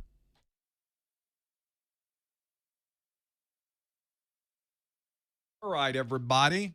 Let's see if I can get rid of this. Wait, that's the wrong screen. I need me and the screen. There we go. Hey, everybody. So we have plenty of questions that we could go through in the after show. If you would like to ask a question, simply go to ProfessorMesser.com/live, or if you are in YouTube right now, it's the YouTube chat. That's the one I'm looking at. The YouTube chat is also the one that I've embedded onto my website. So if you're typing into the chat that's on that live page, or you're typing into a YouTube chat, then you are in the right place. Let me change some of my graphics on the screen, some of my lower thirds, so you can see about that. Here's where we would pull in that live link. We knew it was around there somewhere. That is the live link, and I'll take questions from the chat room. Just put it in there, and we'll go through that list. A question in the chat room. So the 1101 and 1102 are the new tests? Yes, they are. Well, not yet. On April the 20th, they will be the newer tests, but the existing still are going to be here until October. So there's going to be this overlap period between April 20th and October 20th where all of those are available. So you can take any of those exams in that time frame, but you can't mix and match. You have to pass both exams from the same exam series to be A+ certified. You can't take the 1101 and the 1002. You can't take the 1102 and the 1001. You have to take them all straight forward to be able to do that. So that's pretty important. Make sure that if you're studying for the 1001 and 1002, that you take both of those exams before October 20th and you're A+ certified. That's it. Now, at the same time, there will be people that will be studying for the 1101 and 1102, which is fine. But I can tell you from experience that there will be people on the last day that these exams are available, on October the 20th, there will be people still taking 1001 and 1002 exams. So this is just sort of the normal process of transitioning from one to the other. And I think it's a good process because you get time to really finish up your studies before that exam happens to be retired. We have a little bit of a heads up when we're working through that. Other questions in the chat room. If you would like to ask a question, you can visit the YouTube chat room or type it into the chat that's available on our live page at professormesser.com/live. Question from Mike in the chat room. Since the Network Plus expires before the Security Plus, would it make sense to get the Security Plus first before the Network Plus information carry over to Security Plus to skip? Not following you, Mike. Got to tell you, brother, I don't know what you typed there. I don't know what that's. I'm not sure. Am I having a stroke? Since the Net Plus expires before the Security Plus, would it make sense to get the Security Plus first before Net? Or does the Network Plus information carry over to Security Plus? I think I deciphered it, Mike. We're good. We're good, brother. I got you covered. First, the existing Network Plus is currently in that weird transition period we were just talking about. The N10-007 Network Plus expires in June, on June the 30th. And then the N10-008 is going to be good for another 3 years. I would think for the people just starting right now, you're going to be taking the N10-008, so it's going to be around for 3 years. Security Plus was updated not too long ago. You still got a year or two before that one goes away. So don't worry about Network Plus and Security Plus right now. Neither of those are going away anytime soon. So you're fine.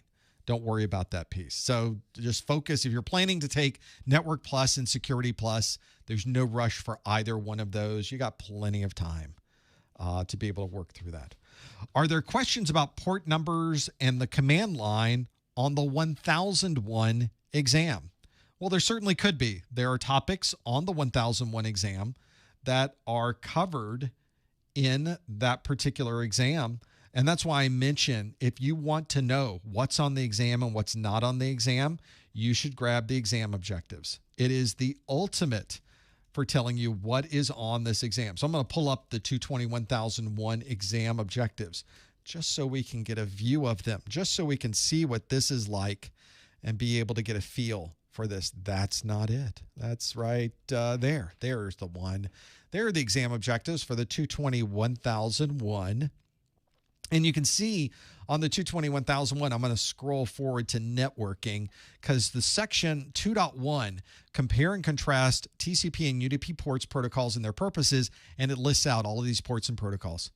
That's what you need to know. It's right there in the exam objectives. You don't need to know more ports than that. You don't need to know fewer ports than that. You need to know exactly those number of ports that are listed there. I'm trying to get it on my screen a little better for you. There it is. So that is the set of ports that you need to know, is that set. Don't worry about any others. Those are the ones that are important, and they're all documented in the exam objectives. I think that's when the key is making sure that you have everything in the exam objectives memorized. It's pretty important. If you don't have the objectives, get them, professormesser.com/objectives. Follow that link, and you'll be good to go. Robert in the chat room, when did the updated Network Plus materials come out? They came out last year. So the N10-008 was released in September. So on my website, you have both N10-007 video series, and you also have an N10-008 along with course notes. And I imagine at this point, since it was September, at this point, practically all publishers have released their N10-008 materials. There's no worry about having to find Network Plus content. Just take the N10-008, and I think you'll be fine. So that's how you would do it. In the chat room, Alex with the $19.99 super chat. Thank you, Alex. Alex says, pass my A+ and Network Plus studying with your material. You are a huge voice of support. You are a huge voice of support. A career change is a life change. That's so true. So you've helped me change my life. I guess that's true. From me and everyone in this community that you have created, thank you. Well, you're welcome. This is a win-win in my book. Having material that's free that you could use to get a job in technology, a good paying job that gives you a career of upward mobility is incredibly valuable. That's why we did this, and it's working out. So it's a win-win. So we appreciate the support, Alex. Thank you for the super chat. Congratulations on your A+. Congratulations on your Network Plus. Congratulations on your life change. I think that is all good. So I appreciate that feedback and the input. I love getting messages like that. Not all the messages I get are like that. So I appreciate seeing those. I like it when people tell me I passed my exam and here's what we did with it. That's just great to see. Also in the chat room, Moises with the $5 super chat. Thank you, Moises. Appreciate that. No message, nothing he's looking to say. Just says, here's some support for the site. Thank you so much for the super chat, the $5 donation. As I've told you, every single penny keeps this craziness going. So it keeps the lights on, keeps the live streams going. It's incredibly motivating. Thank you so much. Also in the chat room, we're talking about multimeters earlier. Specifically, the question we had earlier was about finding the ends of a cable. But question in the chat room from C. Gomez. He says, I've seen creating wire map answers for both a cable tester and a multimeter. And that's true. You could do a wire map. If you have no cable tester, I've used a multimeter many times with the continuity setting to be able to create a wire map manually. It's time consuming. You put one end of the multimeter on pin 1, and then you touch every other pin on the other side. So that, let's say this is a 9-pin cable, a DB9. We put it in pin 1 on one side, and then we go through every pin on the other side. If it beeps, we know that that pin is connected to pin 1. Then we go to pin 2, and we try all 9 pins on the other side. If any of those pins beep, they are connected to pin 2. Then we go to pin 3. Can you see how time-consuming this is? We go to pin 3. We check every pin on the other side, all 9 pins. We figure out which one beeps or multiples beep. Those are the pins connected to pin 3. So you have to do that for all 9 pins. This can be time-consuming. What if it's a 25-pin cable? That's really time-consuming. That's why we created these wire and cable testers. You plug in one end of the cable tester on one end of the cable, one end of the cable tester on the other end. You click the button for wire map, and in 2 seconds, you now have the wire map. You don't have to do any of that. So they both can be used to create a wire map. I think, as you've seen, a cable tester is a much more efficient way to create that wire map. So if your question was, which of these two would be the best way to create a wire map, cable tester or multimeter, you would choose cable tester. That's how both of those work. You know, a lot of these tools that we use, we can use them for other things. So especially if you're looking around, where's my cable tester? What did somebody got my I can't find my cable tester. I'll just hammer the multimeter. I'll figure it out. So sometimes knowing how to do that with a multimeter can be very useful. That's where the key is making that happen. In the chat room, Jamie asked, between watching your videos and using your study guides, do I need to buy a full-fledged book to pass the A+? Well, you don't have to, but I think it will help you. I've always said there's 4 things you should have to maximize the possibility of passing this exam. You need a good video course. Check. You need good Q&A. Check. You need a book. You know, videos are great for describing and showing the way things should work, but videos and the amount of information you can get across a screen in a video has limits. The video image is powerful in what it can show, but it's limited in the amount of information it can show. Otherwise, we would have videos that are nothing but books of pages, pages from a book that we would flip through visually. We don't do that. Video is made for something else. But a book teaches you in a different way.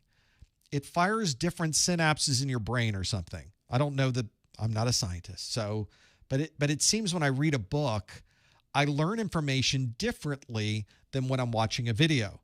I don't think either one is better or worse, although with some people, they tend to use one more than the other. It really depends on your form of learning.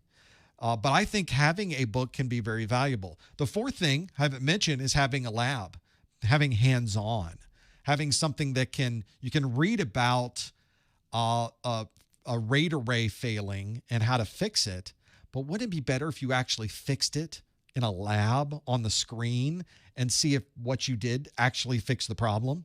You know, those are things I think can be really helpful. And so we're seeing a big evolution in labs right now. I don't have anything to show you yet, but those of you that are taking if you've decided to take the 1101 against my express permissions, or recommendation. I've told you not to wait for the new exam. Some of you are waiting for the new exam. There's nothing I can do about that. But I've noticed on the new exam, there's a new set of labs coming out from CompTIA. I'll show you this next month on the live stream.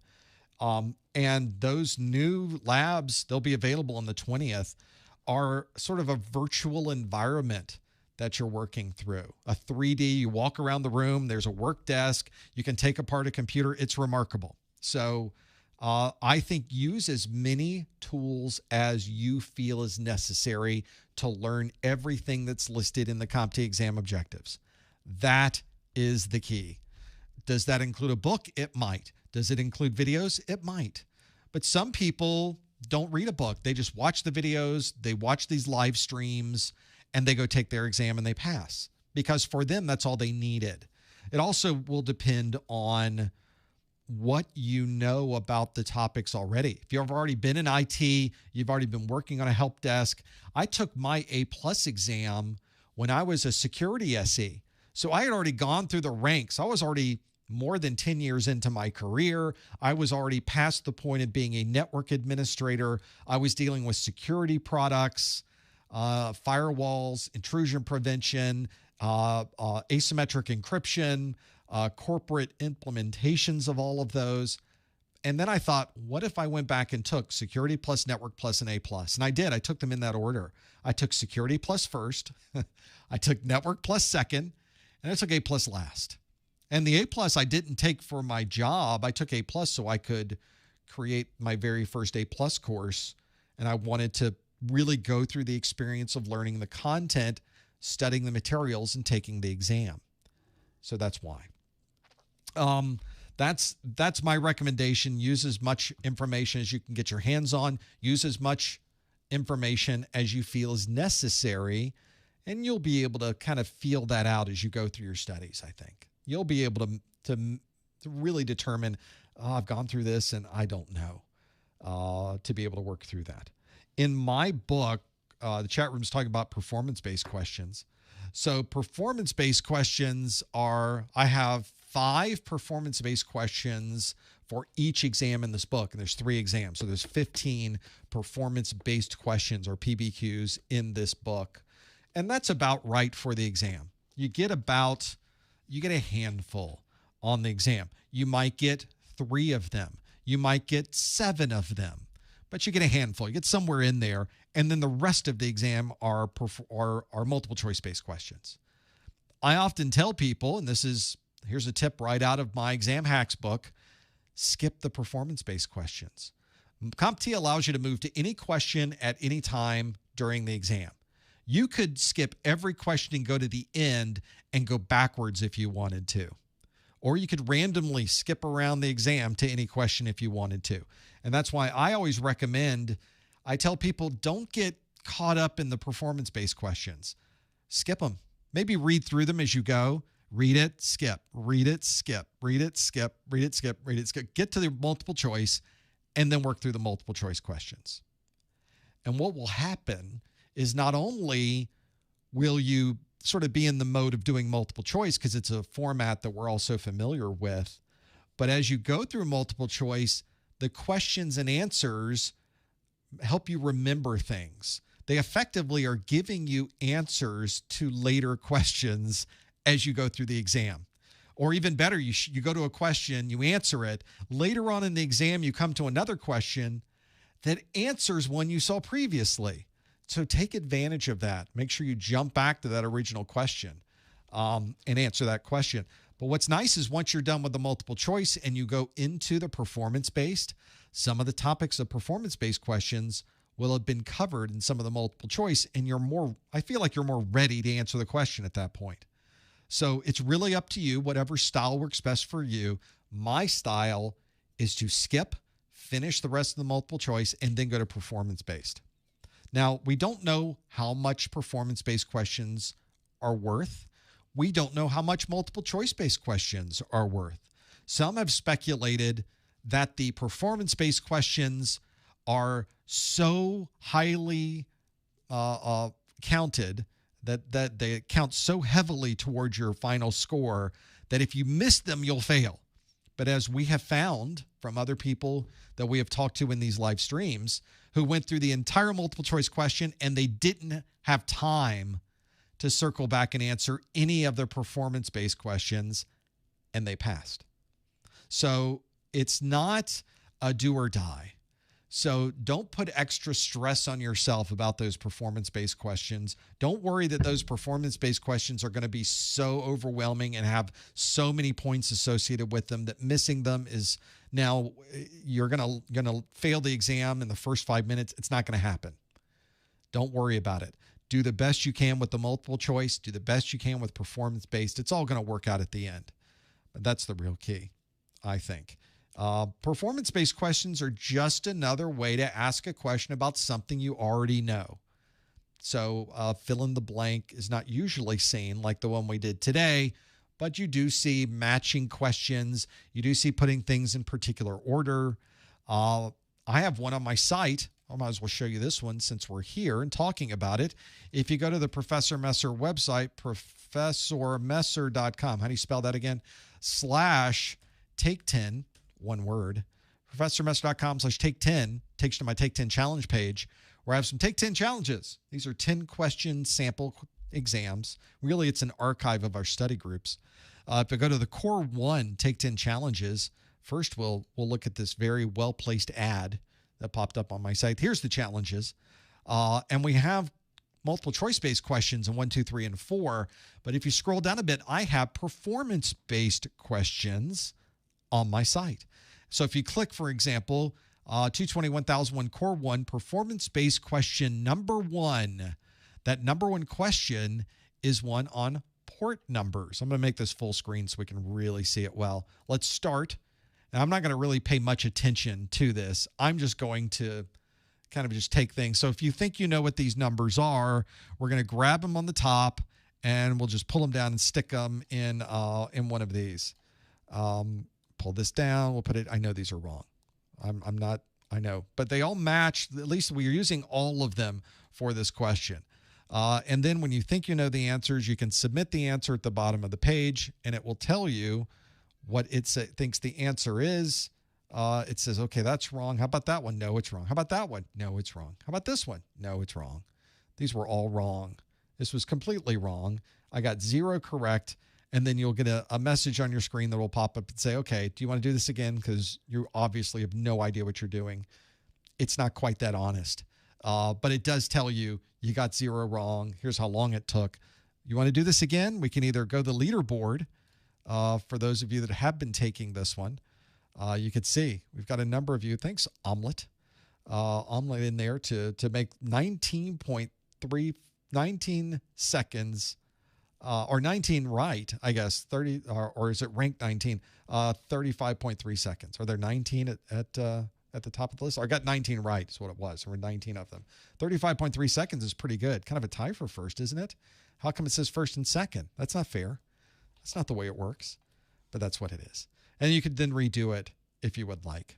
So pretty useful to help you memorize some of those last port numbers that you might need to know on the website. In the chat room, JC with the $10 super chat. Thanks for the support, JC. JC says, life calls. Hope I can make it to the next one. Thank you so much for the knowledge, content, and impeccable guidance.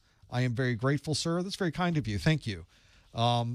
Whatever we can do to get you to that final goal of getting your A+ certification is what we're trying to do. Ultimately, it's not really about the certification. If you were to ask me what is the mission that you're trying to accomplish here, it is for you to get a job or get a better job. That's it. So everything that I do is trying to get people a job or get them a better job. That's the focus. So if that comes with some knowledge, I've been in this industry since the very beginnings of my career. Once I decided I didn't want to work out of the back of a truck in agriculture hoeing a blueberry field and realized I like air conditioning, I was on it for IT. Computers was everything I was thinking about. So I got, in my career, worked up through desktop administration, network administration, security, and ultimately into systems engineering for a next generation firewall company, making a good bit of money. I mean, the thing I try to get across to people is that not only is this a fun set of things to work on, I love technology and I think it's great to work with technology. It's interesting to solve these puzzles and these problems we find ourselves in every day. But what I find also interesting is once you have this knowledge that other people don't have, they are willing to pay you nicely to be able to share that knowledge. And there is so much that you can do. You can just keep moving up, just keep leveling up in this industry. And when you level up, you tend to make more money. So I'm more than happy to share this with you. I want everybody to be in that position of being in control of their own career, of making their own decisions about what they want to do, of having options about what they want to do. Not everybody in this life has options of what they can do in their career. You do. So that's why we do this. So thank you for the $10 super chat, JC. We sure appreciate it. And thanks for being here. Also, $9.99 super chat from Renzo in the chat room. Hey, Renzo, thanks for the $9.99 super chat. Thank you for your support. This keeps everything going. This keeps it all happening. And I appreciate that. So thanks so much. Caleb in the chat room says, taking my 1001 in about 3 hours. Caleb, I think you bought a voucher on my website, if I recall. Thank you for that. Do you have any last-minute study tips? Well, I don't have much I can tell you in 3 hours, but at that point, you should be reading the exam objectives. Go to the exam objectives, read through them, find anything in there that you recognize or that you don't recognize, study up on that particular topic. So now it's about quickly summarizing everything in that exam objectives, using that as your final checklist. I think it's a good way to do it. And also, speaking of super chats, Chris in the chat room with the $10 super chat. I just recently passed both A+ exams. Congratulations, Chris, on your A+ certification. I just want to say thank you for everything you do. I watched your video courses for both exams, purchased your practice exams for the 1002. Thank you. This is the 1001, but they look the same and work the same. On to Network Plus now. So hopefully you're going the N10-008 route, which is pretty much where everybody will go at this point. And the only thing is I haven't written my course notes book for the Network Plus yet. So we'll have to work on that. I'll tell you more about that as we go closer to that day. It'll be later this year. It may be after you take your exam. I'm not giving a date. It's when I finish writing it, and there's a lot going on right now. But as soon as I finish it, which I hope to be in this calendar year, how's that for accuracy? There's no way to lock me down on that. I guess on December 31st, hey, if you finished the book yet? Well, I'm almost done. So it could be December 31st. It won't be. But that's what we're doing, is working hard to get to that point. So, Chris, thank you for the $10 super chat. And congratulations again on your A+ certification. We have some other questions in here, and people are asking questions about what's new on the exam, what's different, what should I know about. I happen to have raw numbers for you that I can now talk about because the exam objectives have been released by CompTIA. So I'm going to tell you in a moment exactly how many topics are new on the 220-1101 and how many topics are new on the 220-1102. Is it really different? Are there really changes in the exam? Is it really very different? Well, I'll tell you right after this question in the chat room that CT with the $5 super chat. I can almost not keep up with the super chats today. CT says, been looking over your A+ Network Plus and Security Plus in the past few months. Has helped me tremendously. I could not ask for a better super chat than that. Thank you, CT. Thanks for watching. Thanks for your feedback. That is what we're trying to do. So if it helped you a little bit, I'm happy to hear that. Thank you for your $5 super chat. And Ash Maniac in the chat room with a 20-pound super chat who says, never stop doing what you do. I'm never going to give you up. Never going to let you down. It's not going to happen. I will keep making these videos until you're just tired of looking at me, which could happen very quickly. I don't know. One of these days, I'm just expecting to show up on YouTube and watch all of the watch numbers go to 0 because, well, maybe everybody will just be tired of this. But Ash, I'm just going to keep making these as long as everyone keeps watching them. I sure appreciate that. And thank you for the 20-pound super chat. Very generous as well. That's something nice there. I appreciate that. Question. We were talking about stats, the A+ stats. So let's pull up. I've got A+ course information right here. I guess I can show you this now. The objectives are out. I'll give you a little bit of inside baseball. This is how I work. So as soon as course exam objectives come out, I take all of the objectives and I put them into a document. So this on the this larger column that is mostly green, that column is what I'm creating.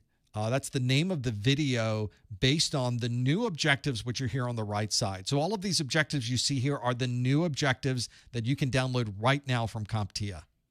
So they are absolutely there.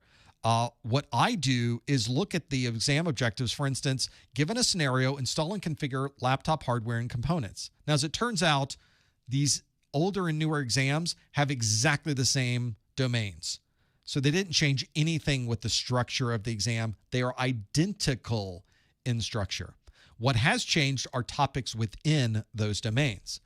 Every place where you see on this first column, the green here shows that I was working on it. I mark things off in green when I finish creating the content. So as you can see, all of my 1001 is done. All of our 1101 is done. 1102 is done as well. On this first column, though, are the topics where this was covered in the 220-1001. So I can go through all of this and be able to know, is this something that was in the old exam or is it a new topic? So every time you see yellow on here, that is a new topic from the existing exam. See, some sections of this completely new. The location services, mobile device management, dealing with corporate email, two-factor authentication, corporate applications, account setup for Office 365, Google Workspace, and iCloud. How do you do that? Now it's a specific line item in the exam objectives. So I'm just going to scroll. You can see a lot's green. There's a lot of green because there is a lot that is the same between both of these. But let me show you the final statistics for the 1101. You'll be shocked at the results. Well, I had to do that. I was shocked at the results, just so we're clear. If we keep going down into this list, scroll. The total number of 220-1001 objectives is 392. The number of, that's the 1101 objectives. The number of 1001 objectives was 565. There were more objectives on the old version than there is on the new version. Now, for those of you that have taken the 1001 or you're studying for the 1001, one of the big pieces of feedback that I constantly hear is there's a lot of just rote memorization on this exam where you just have to know port number, protocol, and what it does. Or you have to know information about categories of cable. Well, some of those things are important. You do need to know those as rote memorization. There's a lot of information that was rather rote, and you really didn't need to know that for the A+. So CompTIA said, let's make the 1101, I wouldn't say easier, but less mundane, less rote in what we're doing. So there are actually 30% fewer objectives on the 220-1001, which is just remarkable. I think those numbers are right. I double-checked the numbers. I guess they could be wrong. I will even triple-check when we're done here because it just sounds crazy. However, of the 392 objectives on this exam, 27% are brand new. So 30% of the exam is brand new. So I think if you're somebody who really wants to really understand what has changed, you should really just look at both of the exam objectives and just make a note of all of the new topics that happen to be in here. And you can see there's quite a lot of yellow in here. So about 30% yellow. That's about right for the exam. Now, wouldn't it be nice if the 1102 was that way, that it was fewer objectives? It would be nice, but that's not what happened. Let's look at 1102 objectives. Same scenario. You can see the yellow that's new here. What's interesting, it's kind of peppered in there with new topics, but you'll start to see as we scroll down that the blocks of yellow get bigger and bigger because they start expanding out on certain topics and giving you, for instance, a whole new block of Linux commands you need to know. There's tons of commands in this 1102, 1102. Even I can't keep track of all of these numbers. Keep going down, down, down. We're scrolling. Here's a whole new section of browser security, for example. Just a whole new set of objectives. So at the end of the day, for the 1102, there were 570 objectives in the 1002. There's 580 in the 1102. Quite literally 10 more objectives. That's effectively the same size. It did not grow in size at all, really. So that was easy. That helps at all, because if you were familiar, for example, with Security Plus, they increased the size of that by 30%. It's 30% larger than the old version. It's massive. Here they realized, whoa, let's not do that. This is really about the same amount of information. What I found interesting, 210 of those objectives are new, which means that about 36% of the 1102 exam is brand new content. This is why I tell people always study from material that matches the version of the exam that you're planning to take. Because if you don't do that, you will fail this exam because so much changes between the different versions. So when I tell you this, not because I think you should buy more books or buy different books, it's that when there is 36% content new, if you were to walk into the exam never having studied that 36%, you're going to fail that exam. Certainly you will not do as well as you would have done if you actually had studied the 36% that was new. So that's why I tell people, make sure you are using the right materials. Look at the book, have a look at it. If it says 220-1001, that's not going to work for your new exam. That's for the 1001. That's the one you should be studying from. So I think that's very, very important. And that's why I say that, because I've run the numbers. I've seen the statistics. I got a pretty good idea of what it's going to be. So that's, by this point, we've already started shooting video. We've already got course notes out for the new exam. We're already shooting video and editing for the new exam. You'll see new videos start hitting my YouTube channel probably this week. So I would, if you're someone who is studying or you've not taken my advice and you've decided to wait for the 1101 and 1102, there will be things trickling out over the next number of months. But this takes a number of months, not just for me, but for all publishers to finally get all of the books out, all of the study materials out, all of the videos out. Some people shortcut this. Some video publishers, for example, will take old videos, they'll cut out things, or they'll add on an additional addendum video. I prefer not doing that because I think the videos you study should be exactly, specifically designed for the exam that you're taking. I'm not going to show you things that aren't on the exam because there are certainly things on the older version of the exam that will not show up on the new one and vice versa. So that's why you should think that way too. Make sure that they all match. Mitchell in the chat room asks, is there any issue with pursuing the 1001, knowing that the 1101 is going to be released on the 20th? Well, as I just mentioned, it takes a long time to get these materials out. So at this point, as we sit here at the beginning of April, first, there is no new exam. It doesn't exist yet. So if you wanted to study for your certification, you don't have a choice. You have to study the existing ones. So that's why. On the 20th, the new exams will be available, but you will still be able to take the old exams until October the 20th, 6 months after the new exams are released.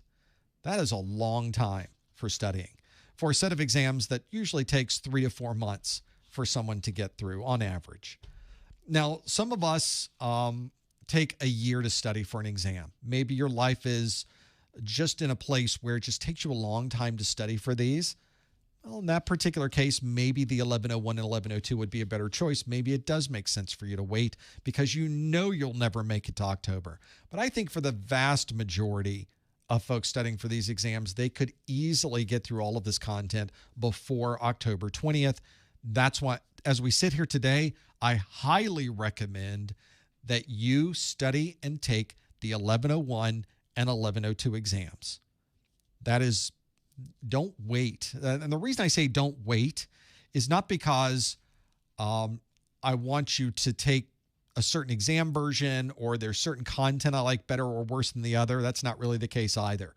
I say that because there will be people studying right now for the 1101, 1102. They go out, they pass the exam, they get their A+ certification, and then they go apply for the same job that you're applying for, except they have their A+ and you don't because you waited. That's really the only reason I tell you not to wait, because a certification in your pocket is much more valuable than a certification you put in your pocket 6 months from now. So that's my concern, is just getting you through this content as quickly as possible so that you can be competitive when you go to take that job or when you apply for that job. I think it's pretty important. What if you, this is a good one, HT in the chat room. Here's one, let's ponder. What if you studied for a couple of years for these exams, but you haven't studied in the last few months? I guess the question really is, why are you studying for years? You should be good at this point. Which exam should you study and take? Same answer, 1101, 1102. Take the existing exams. If you've been studying for years, why would you throw that away and have to reset and start studying a whole different set of exam content? That doesn't even make sense. It's probably even more important, if you've been studying for years, that you go ahead and close it out with the existing exam versions and earn your A+, and you're locked in. So maybe this will be the motivation for you. Maybe this will be what gets you going to finish this up and this multi-year project you've had going on and off for studying. Should I get the A+? Should I not? Now's the time to finish up. If you're planning to finish up, make a decision right now. Are you going to do it or are you not going to do it? Are you going to do it? Yes, you are. You're going to go get this A+. You got until October the 20th. You've been studying for years. You're not going to throw that out the window. You want to give yourself options for the future. Go get that A+ certification. That's what I say. That's what I say. So that's the key. So another question in the chat room, will it be hard for me to find a job without a degree? Well, it will be harder to find a job without a degree than it would be to find one with a degree. And it's not that any particular part of the hiring process is valued any more than the other, depending on what employer you talk to. For example, some employers love it when you have industry certifications, and they really put a high value on that. Other employers don't like industry certifications. They're actually negative towards certifications, and that's not good enough. And why would you do that? But none of these things replace the other. For example, I think you need 4 things to maximize your potential when you walk into an interview or to get the interview. One is a formal degree or a formal education. The other are industry certifications. It's number 2. The third one is some type of practical experience. This might be professional experience where you're paid, or it might be practical experience where you've volunteered or you've learned it somewhere else, as long as you can explain to someone what you did. And the fourth one, we kind of don't talk about this one enough. You know somebody who works there. You're familiar or have an acquaintance or know someone who already works in that organization. Now, if you want to know more about my perspective on all 4 of those and why none of those replace each other, for example, certifications don't replace a formal education. A formal education doesn't replace your industry certifications. Those are 2 different things that provide different information for your hiring person. Neither is better or worse than the other. They're both valuable. A lot of people say, well, experience is really the best thing. Experience, really, that overlays everything. Well, for some employers, it might. Some employers don't want you to have experience. In fact, they're even fine if you don't have a formal education because they will train you on what you need to do. And because you don't have formal experience, because you don't have industry certification, they don't have to pay you as much because that's the way this works. That's the way jobs work. The more you know, the more you get paid. The more knowledge you have, the more you get paid. The more skills you have, the more you get paid. If you don't have those skills, you don't have that formal education, you don't have that knowledge, you don't get paid as much. So some employers are willing to balance that out. They say we could hire people for less and spend less money on payroll, train people as they go, and they understand we'll probably lose people once they know what they know. They're probably going to move up and out to a better job at that point, but we're fine with that. We'll just keep the cycle going. We'll just keep bringing people in. So it just depends on what employer you talk to as to what of those 4 skills are going to be the most, those 4 elements, I call them, are going to be the most valuable. If you want an overview of those, I would highly recommend you look at my video, How to Get a Job in IT with No Experience. It's in the YouTube video description of this video. And it really takes you through a 30-minute information-filled overview of all 4 of those elements and what is good and bad. What are the advantages and disadvantages of each of those elements, and how can you get those elements? How can you start acquiring the industry knowledge, the industry certifications? Where can you do some type of practical experience? How can you find somebody who works in those organizations that can vouch for you? It's all in that video. So I think it's a good use of your time. Turn it on 2x. You'll be through it in 15 minutes. But it's I know it's long. It's like 30 minutes long, but that's the real key, is knowing all of those things. Kind of figure out in your mind, what is your strategy going to be for getting that interview and getting that job? You need all 4 of those things to be able to make it happen. CT asks, are there any major differences between A+ and ITF+? Yeah, they are pretty major differences between those two. Those are 2 very different certifications. ITF is the IT Fundamentals Plus certification from CompTIA. I don't see a lot of employers asking for that. That tends to be more of a certification that you would earn in a university or a college environment. So that's why I tell people ITF Plus, maybe there's an employer out there who's looking for ITF Plus. I have no idea. I have not seen them, but I've not really looked for them either. I think I've done a couple of searches here and there throughout the years, but I haven't seen a huge number of employers ask for ITF Plus. If there was, I'd have a lot more people coming to my site saying, where's the ITF Plus course? And I get very few people asking for ITF Plus. I think mostly because employers aren't asking for it, and there's your circle of life right there. That's what drives people wanting to get these certifications. It's an entry-level cert. It's probably not even an entry-level cert. It's an entry-level to an entry-level cert is the best way to describe this, is those 2 things. It's sort of a beginning primer to A+.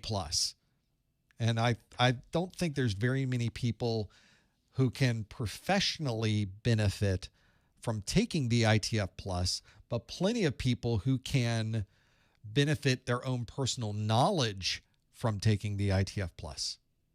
So there's good stuff in there. There's not a lot of overlap between the ITF Plus and A+. There's a good bit, but it's not quite as detailed, and obviously A+ is 2 separate exams. ITF Plus is a single exam. But it gives you the fundamentals. Kind of get started. This is a screen. This is a computer. This is an operating system. And it kind of takes it from there in small building blocks. Important information to know. If you've never touched the A+, or you've looked at the A+ content and you think this A+ content is beyond anything I've ever seen before, if only I had something that could ease me into the A+ content, have I got the thing for you? It's ITF+. So I think that's how I would focus on ITF+, is for some people, it's a fantastic primer into learning what you need to know for A+. By itself, It has limited value, but for certain people, that limited value is incredibly important. So there you go. That's my find the middle ground, best fit corner case for that particular cert. I think that's what it is. I get quite a few people getting vouchers for it on my site. So there's people finding value in ITF Plus. And if you find value in it, that's all you need.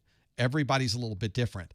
This is the thing that sort of drives me crazy when I see people doing recommendations for certifications on the internet. People say, should I get that certification? And someone will always answer, no, that certification's stupid.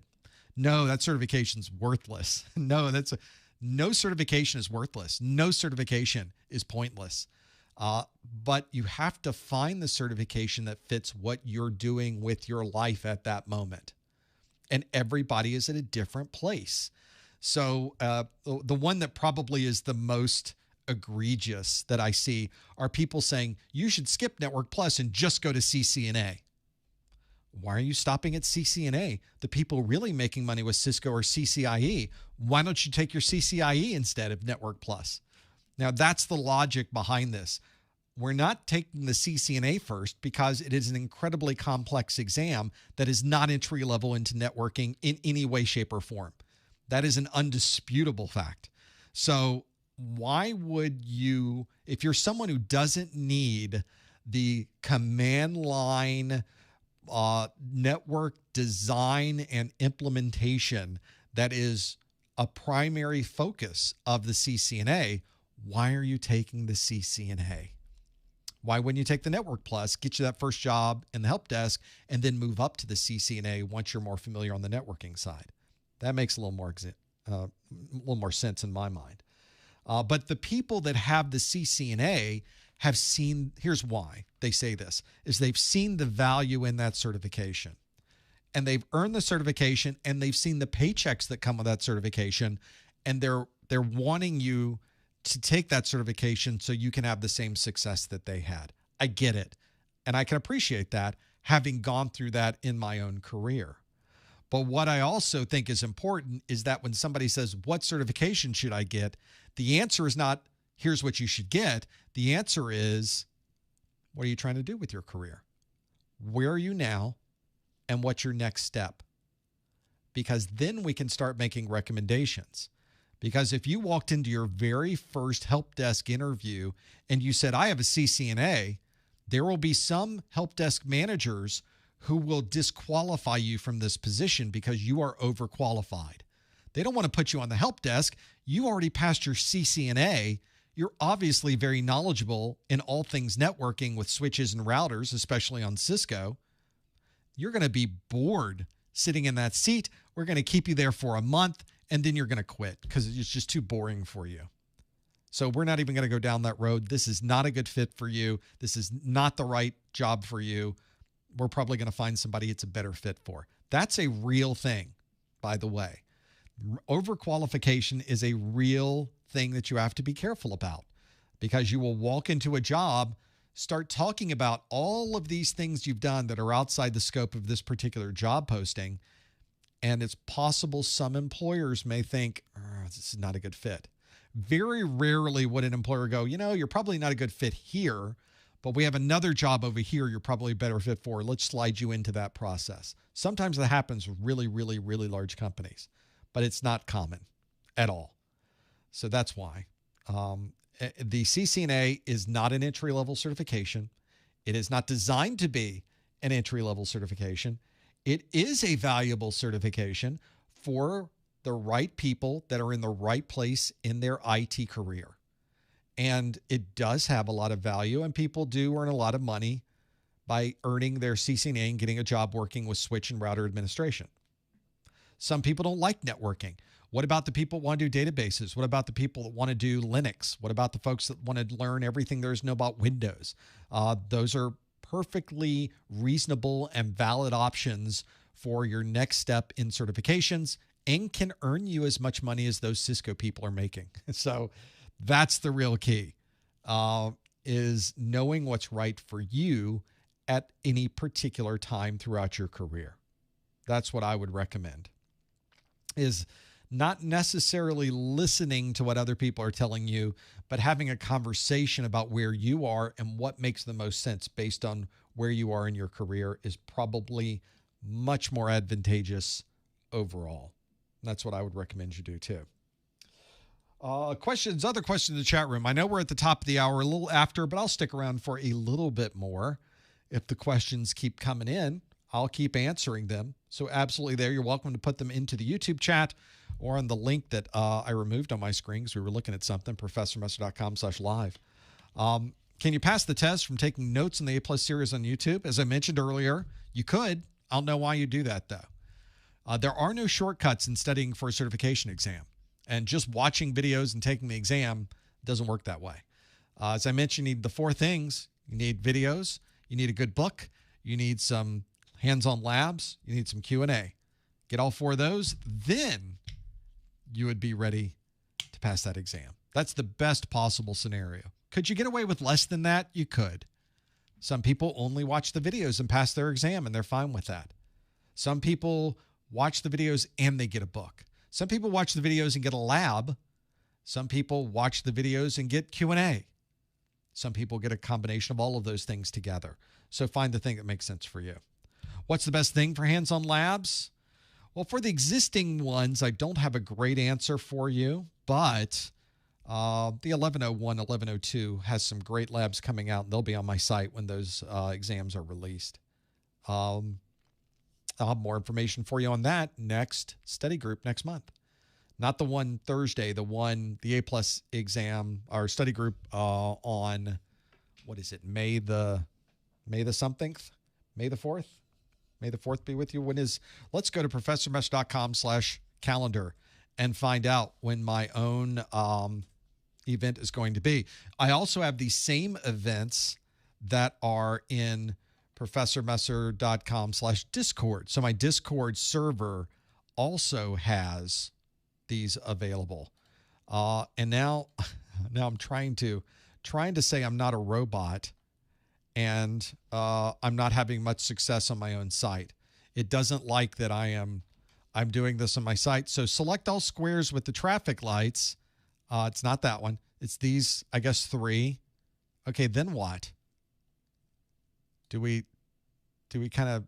Does something happen? Is there an OK button? If there are none, click skip. There is no skip. There's no skip and no OK. So I am now captured out of my own site. Let's go to Discord, everybody. This is why I put them in multiple places. Over on the Discord side, I have an event calendar that I can show, maybe, if I can somehow grab my Discord server and pull it onto the screen for you. There is an events calendar in my Discord, and it shows next month. No, it just has this month. I don't even have next month's in there yet. I have the Thursday, the 13th of April, and the 20th of April as the other live events. So hopefully someone on my site can do that. They can see the calendar on my site even when I can't. I have to go look. I don't know why I just didn't look on my Google Calendar. I also have a Google Calendar that you can subscribe to that also has all of this on it. And in May, on the 10th, why not move those over? I believe it's the 10th and the 12th, or maybe the 3rd and the 5th. Which one did I do? Somebody in the chat room will tell me. We'll figure it out eventually. That's what I think you should do is work through that. I have to click the poll in this for it to finish.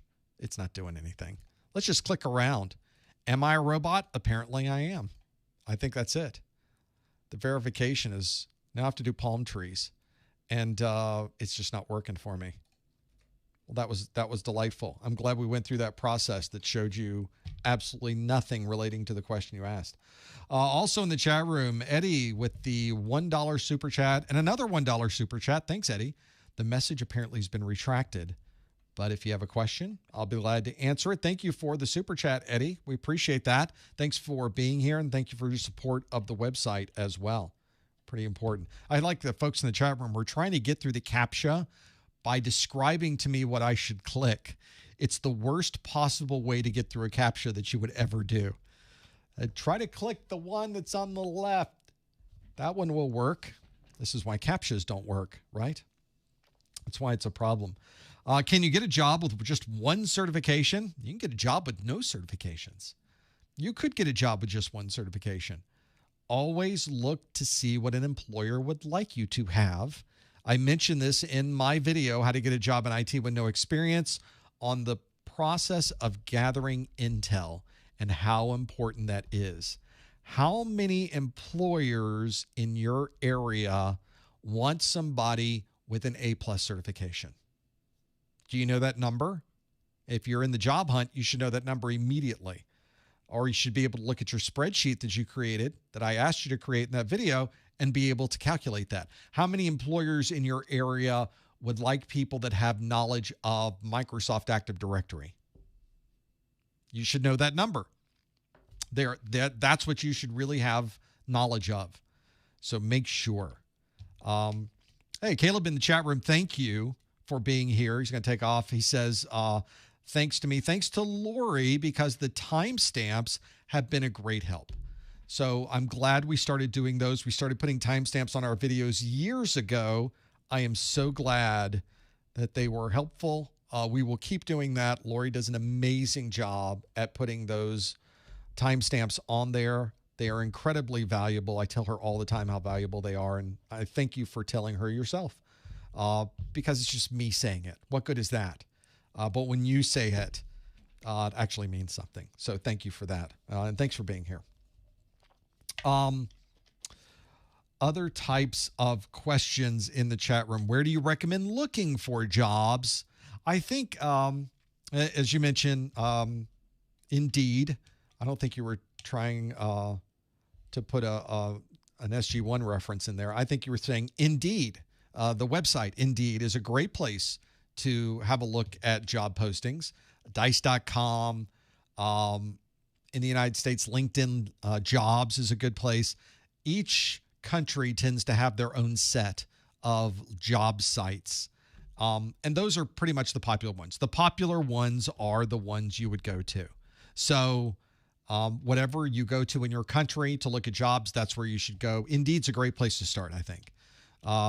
There's some others that there's always a handful. There's like 5 main sites for job postings.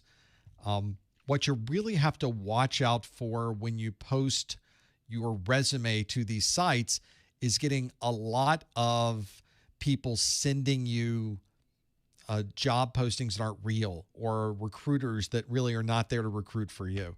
And there's a lot of scams out there also that say they're hiring you for a help desk, but you have to go buy your equipment and we'll send you a check, and whatever's left over you send back. Complete scam. No one will ever do that. The way we do this is you buy it, and then there is a reimbursement process internal to the company, assuming they even do that. I have worked for companies where I worked remotely out of an office in my home, and that's what they said. Go get a chair, go get a desk, send us the bill, keep it under this value, send us the receipt, and we'll reimburse you for that money. But they don't send you a check, have you spend money off the check, and then send something back, because the check, when that happens, that check they send you is a fake check. So don't do that. It really is depressing and horrible to watch the people that get scammed on these job posting sites. So don't be one of those people. Always double check, triple check, quadruple check these things. Do I have any practice interviews or interviewing tips? I don't. I've thought about doing some, but there's just so many on YouTube. It seems like I would be recreating a wheel that already exists, and you could just watch their videos, and then I could spend my time making training videos. So I don't have practice interviews. I don't have interviewing tips. There's lots of great people on YouTube that do. And maybe it's about a question you get. What is the best way to answer the question? What is your biggest disadvantage? Another one is, why do you want this job? Or do you have any questions for us? There are multiple videos out there that go through options of how you can answer those questions. So I don't do any practice interviews. I thought about it. I have a list of ideas. I'm constantly writing and making lists. And that is one of the lists that I made. And I do have 2 that sort of venture into that area. I have one on 5 reasons your resume keeps getting rejected. And then I did a follow-up to that one, which is 5 more reasons your resume keeps getting rejected. That's about as far as I went with it because I think I had some things in there that I had not seen on other videos. And so I wanted to share that. But for interviews and answering some of those questions, there's plenty of other content out there of people that are, they're HR people right now that are making those kinds of videos. And I think they're probably even better prepared to give you a more modern take on that than me. So why not have them do it? And I'll focus on making these videos that we do. So it's a balancing act. It's all a physics problem when you get to this point, is I could make 100 different videos. Which one should I do? And ultimately it's getting them done. I can answer this though, because it's part of that second video, 5 more reasons your resume keeps getting rejected, is a question from Mitchell, which is, what are your thoughts on cover letters in applications and in applying for a job? Is it necessary or outdated?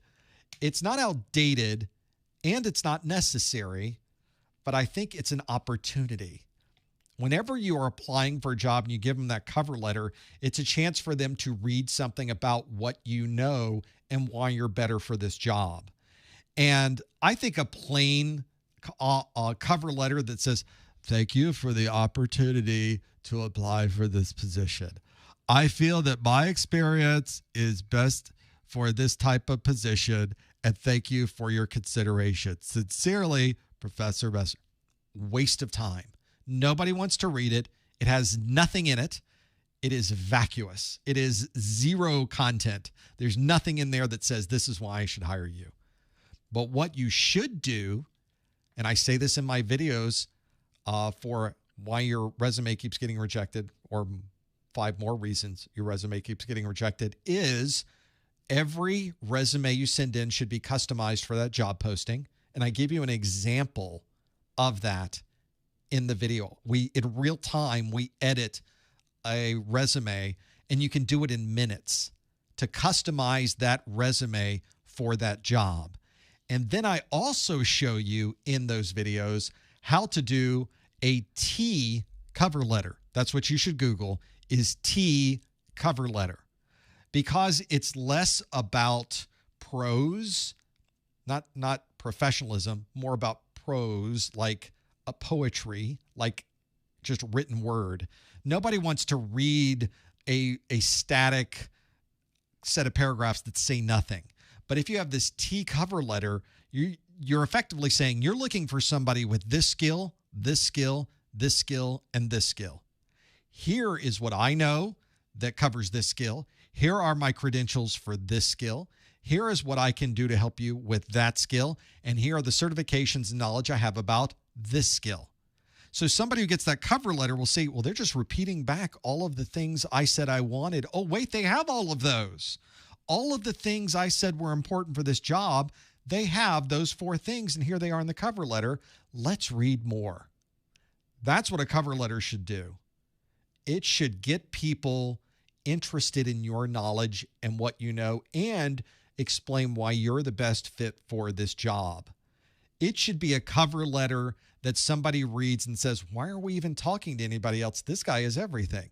This person has everything they need to know to walk in and do all the things we need. Let's talk to them. Let's learn more. Let's see if they're really a good fit for what we're doing here.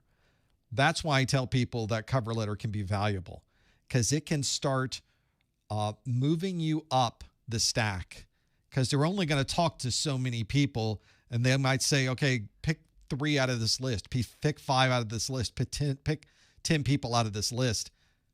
Are you going to be in that list? You're just trying to get in the door. That's what the cover letter should do, is get you in the door, get you the interview so that you can have the conversation. From that point on, it's you. Cover letter's not going to help you, but it might get you the interview, and that's what you're trying to do. I think it's valuable. I think not putting one on limits you. It just becomes another resume they got with somebody's name, and now they have to themselves figure out, does he have really what we're looking for? Well, if you customize your resume, everything they're looking for is in the top third of the resume. They don't even have to go down to look at your job experience or your educational experience. They already know in the first third of the resume, are you a good fit for this job? So there it is. Boom, boom. They know. And then they might go read more about what you do now, and they might read more about things you've done in the past and your what you've done in school and that type of thing. But they already know at the very top, oh, look, he already knows Active Directory. Oh, he's already done work with this application. Oh, well, they already have. And the reason you put those things in the top of your customized resume is because they asked for that in the job posting. You're effectively scraping their job posting, putting it on your resume where it makes sense and where it's true. Obviously, we don't want to lie on our resume. But if you have those skills, why not put them front and center? If you really think you qualify and this is the job for you, why wouldn't you put that at the top of your resume? Just makes sense. I have gone to job interviews before. They have flown me literally from Florida to California. I've stayed in a hotel overnight, gone into the interview the next day, sat down with people. As they were sitting down, somebody comes in and goes, oh, yeah, here's a copy of his resume. Oh, good. Yeah, your name is Jamis. Is that Jamis? Okay, thanks for being here, Jamis. So tell me more. Tell me about yourself. Like they didn't even really read what I had spent hours and days putting on this piece of paper. That's just the reality of interviewing.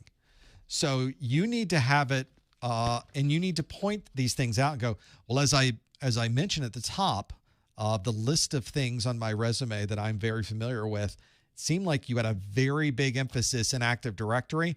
Look at all the stuff I've done with Active Directory. And I've got a lab I just did in my house. I just set up Active Directory at home. Here's what we did. Here's what I ran into as a problem. Here's how we fixed it. If they hand you over the interview, say, tell me about yourself, what that really means is I've not prepared for this interview at all. So could you just say something that would make me want to hire you? Thanks. That's what they're really saying. And they really do mean it. They really would like you to say something that would convince them to interview you. So now's the time you convince them.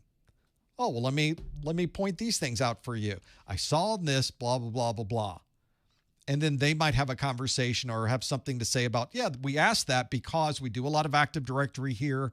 We have a help desk now, and we're sort of building it out. Nobody there really is very comfortable with Active Directory, so we'd like some people that at least have some hands-on. They know how to reset a password. They can disable an account. They can do some of the basics. Can you do that? Yes, let me tell you how I do that. You can even tell them how you built your own Windows server. You built Active Directory out in your lab. You created an Active Directory forest with your own users and your own systems. There's plenty of things to do along those lines. All of that content, by the way, is downloadable on the internet. So you can go to Microsoft. They'll give you a 180-day evaluation or a 90-day evaluation of Windows Server. Load it up. That's free. Why aren't you running that in a VM right now and playing around with it? And that's what I did. And if you get to the point with my 1102 videos, there's a brand new section in the 1102 on Active Directory and Help Desk. And I set up Active Directory. I set up a computer with Active Directory. I set up a bunch of users and a bunch of systems. I effectively created my own Active Directory lab with free operating systems available from Microsoft. That's the real key. You could do it also in Amazon. Amazon has a free tier in their cloud that you can build out. However, the amount of resources you would need to load Microsoft Windows and especially Mac OS, although that's not really part of our conversation now, you can easily go over the free tier. Easily go over, and you'll end up paying money to Amazon just for setting this up. So I don't necessarily recommend that one. Instead, you can set it up. Microsoft has some better options for Azure because it's their cloud for loading up Windows, or you can just download it and run it on a VM on your own system. If you have even 8 gig of memory, 16 is better, but 8 would work. You could load up Windows Server and Windows 10 on a system, and it would run Would not run great. You can. I hear you. I hear you. I can hear you yelling right now through the internet. Don't do that. And I agree. You probably shouldn't. But when that's all you have, it does work because I've done it. It's not great, but it would work. Sometimes you're in that situation. Microsoft Server can be downloaded as an evaluation. Just search the Google machine for Microsoft Server evaluation. And free copies of Windows 7, 8.1, and 10, I don't know if 11 is there yet, can be found on modern.ie. Modern.ie. modern.ie. Not IT. Modern.ie. It takes you to a Microsoft website. So this is not a scammy little website that somebody has set up with fake downloads or illegal downloads. This is Microsoft's website. There's a tools pull-down menu where they have virtual machines right there at the top. Have they taken all the others off yet? They have not. So you can run Windows 7, Windows 8.1, and Windows 10 with free VMs, fully functional versions of Windows that expire after 90 days. Free. Free. So that's great. So that's fantastic. That is a way that you could download Microsoft, use it on your local machine, get it running, and you're off to the races. No money spent just to make that happen. It's all there. And yeah, you could use a cloud-based service to do a similar thing. Absolutely. It adds a bit of complexity to the entire process, but if you're already comfortable in those cloud-based systems, maybe it's not going to be as complex for you. So that makes sense to me. And that's it. I agree. The folks that already mentioned in the chat room, oh, I set up a VM for that. I did for that. I would gladly set it up here. Probably and again, there's plenty of videos on the YouTube for how do you set up Microsoft Server in a lab. You will find plenty to do that. And I would tell you, if you try to do it by yourself, try doing that first. Try not watching the videos for that one, specifically because I want it to go badly. It's not the way I mean, but it's much better for you if you set up Windows Server and it doesn't work, because then you have to fix it. Then you have to troubleshoot it. Why isn't this working? Let's go through the troubleshooting process of figuring out why this isn't working. It's DNS, by the way, in case you're wondering. DNS is messed up. Your DNS configuration is completely wrong. That's why it's not working. So you go through the troubleshooting process. Then you finally figure out, I think my DNS is not set up right. You update that one thing for the DNS, and now suddenly the system, other devices can see it. They can use it. They are accessing Active Directory. They can join the Active Directory infrastructure. Everything's working the way you would expect. Now, the reason I have you go through that struggle is that now you have a story. And that's the story you want to have when you go to your interview. Yes, I downloaded and set up a lab for Active Directory. I thought I could just install it and Windows would be running. Oh, was I wrong? Here's what I ran into. Here's the issue I saw. Here's the problem I ran into. Then I had to troubleshoot it. Here's what I did to troubleshoot. I did this first, then I did this, then I did this. I checked Google. I found an article on Microsoft. We ran through the test of that article. I tried that, rolled it out. DNS fixed the problem, and I was able to do this. So telling the story of failure, troubleshooting, and redemption, it is the Hollywood story for every movie that you ever see. That's the story you need to bring to the interview table, because people want to know the story about what you did. They're especially interested in the troubleshooting process you went through, because that's something they want to know that you're comfortable with. And then you have at the end of this, and here's how I got it working. And that's a great story. And though you should have about 3 stories like that you can bring to the table in your interview, so that you can get across to them you really do know this stuff. You really do understand why it's set up that way and how you would work through that. Okay, question, chat room. If the CompTIA A plus expired on October the 20th and the new one's released in late April, what do we do now? Well, the current A plus exam does not expire until October of this year. So October of 2022, October the 20th of 2022. The new one's going to be released in late April. And as I've mentioned, right now, as we sit here, you should be taking the 220, 1001, and 1002. That's it.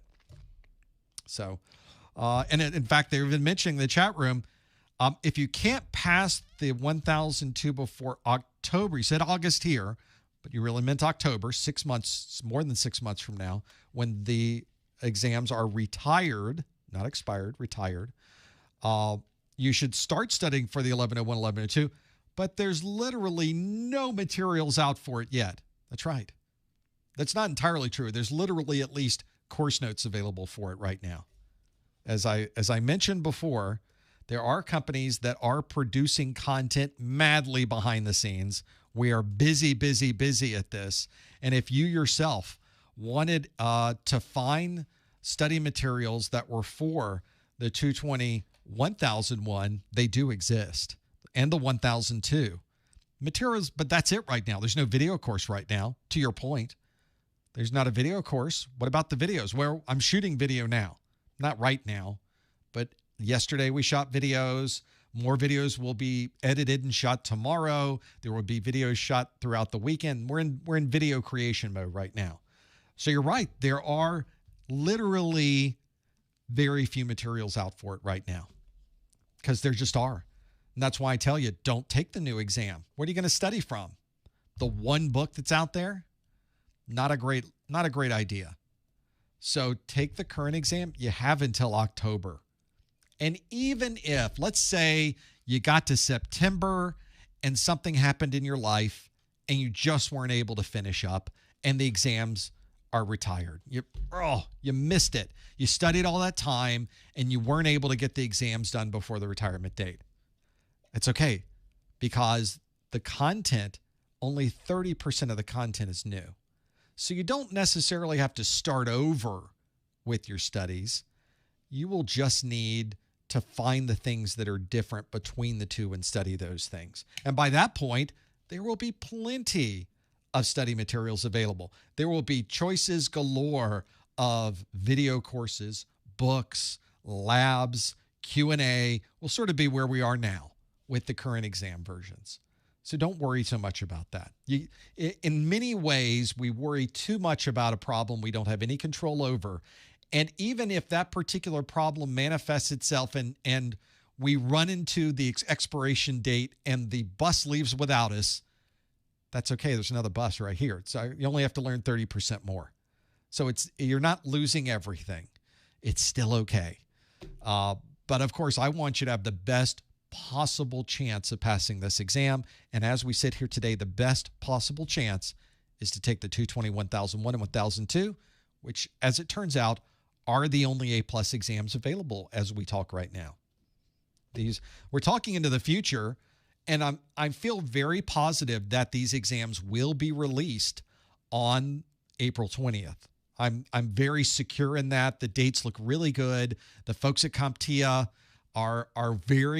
they're with the program. They got it going, and I think that's a good date. I don't think that date will slip at all. I think they're very solid with that date. But what if something happens and they don't release it?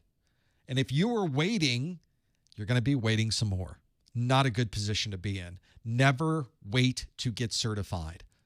Always have a plan. Always get it going. I think that's probably the best thing I can tell you is never wait to get certified. Go get that certification. Put it in your pocket. Go get the job.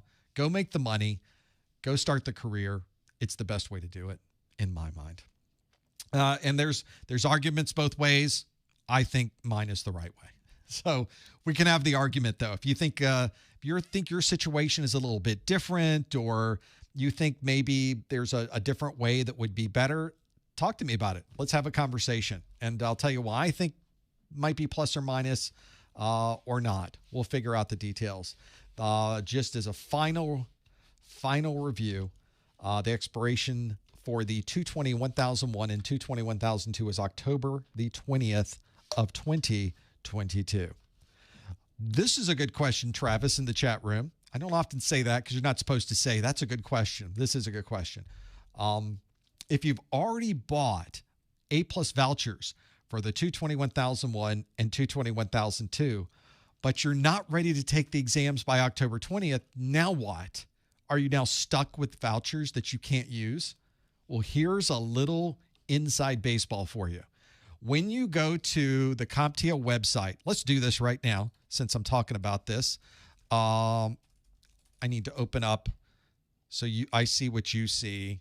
Let's open up a new tab and let's go to store.comptia.org. This is their normal store for vouchers. And I'm going to go over, here we go, to this A+. I know you can't see it yet. So here is the CompTIA store. This is their certification voucher, and I've chosen just A+ vouchers. A+ 220-1001 or A+ 220-1002 voucher, and you can get details. When you buy this, that voucher is good for the 220-1001 or the 220-1002. So it's effectively just an A+ voucher, and it's good for either exam. You're not buying a 220-1001 voucher, and you're not buying a 220-1002 voucher. You're buying an A+ voucher.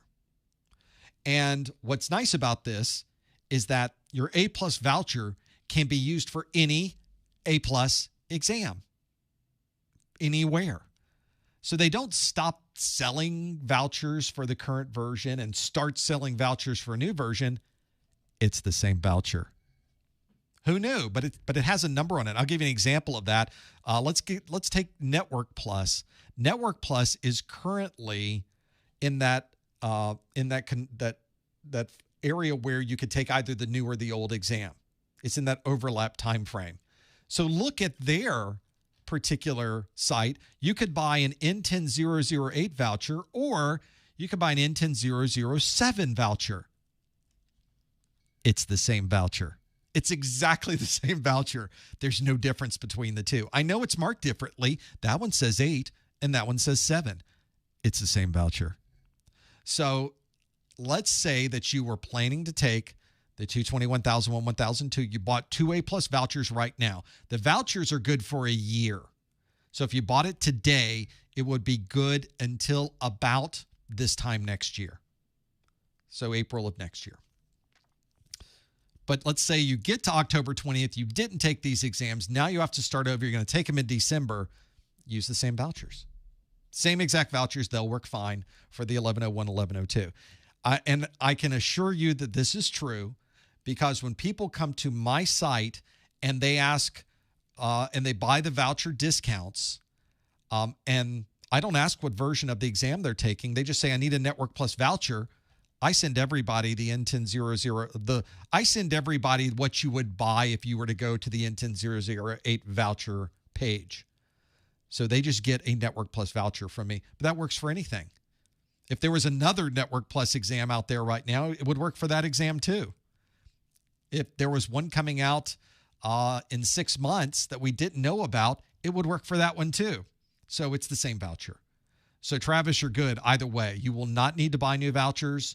You can use these vouchers for any A+ exam, and they could be any combination of exam. If you have 2 vouchers, you could take the 220-1001 twice. Maybe you fail the first time. You can use the other voucher to take it again. Maybe you use one for both. But of course, as I tell you, you have to pass both exams from the same exam series. That's your only important difference between those. Make sure that you are taking the 220-1001 and 220-1002, and you're not mixing those with the new exams. That's not going to help you. So that's the key. Work through that, and I think you'll be okay. Well, that brings us well past another hour for the after show. I think that went pretty well, though. That was a pretty good after show. I thank you for your questions. I thank you for participating in the first hour where we had all that Q&A.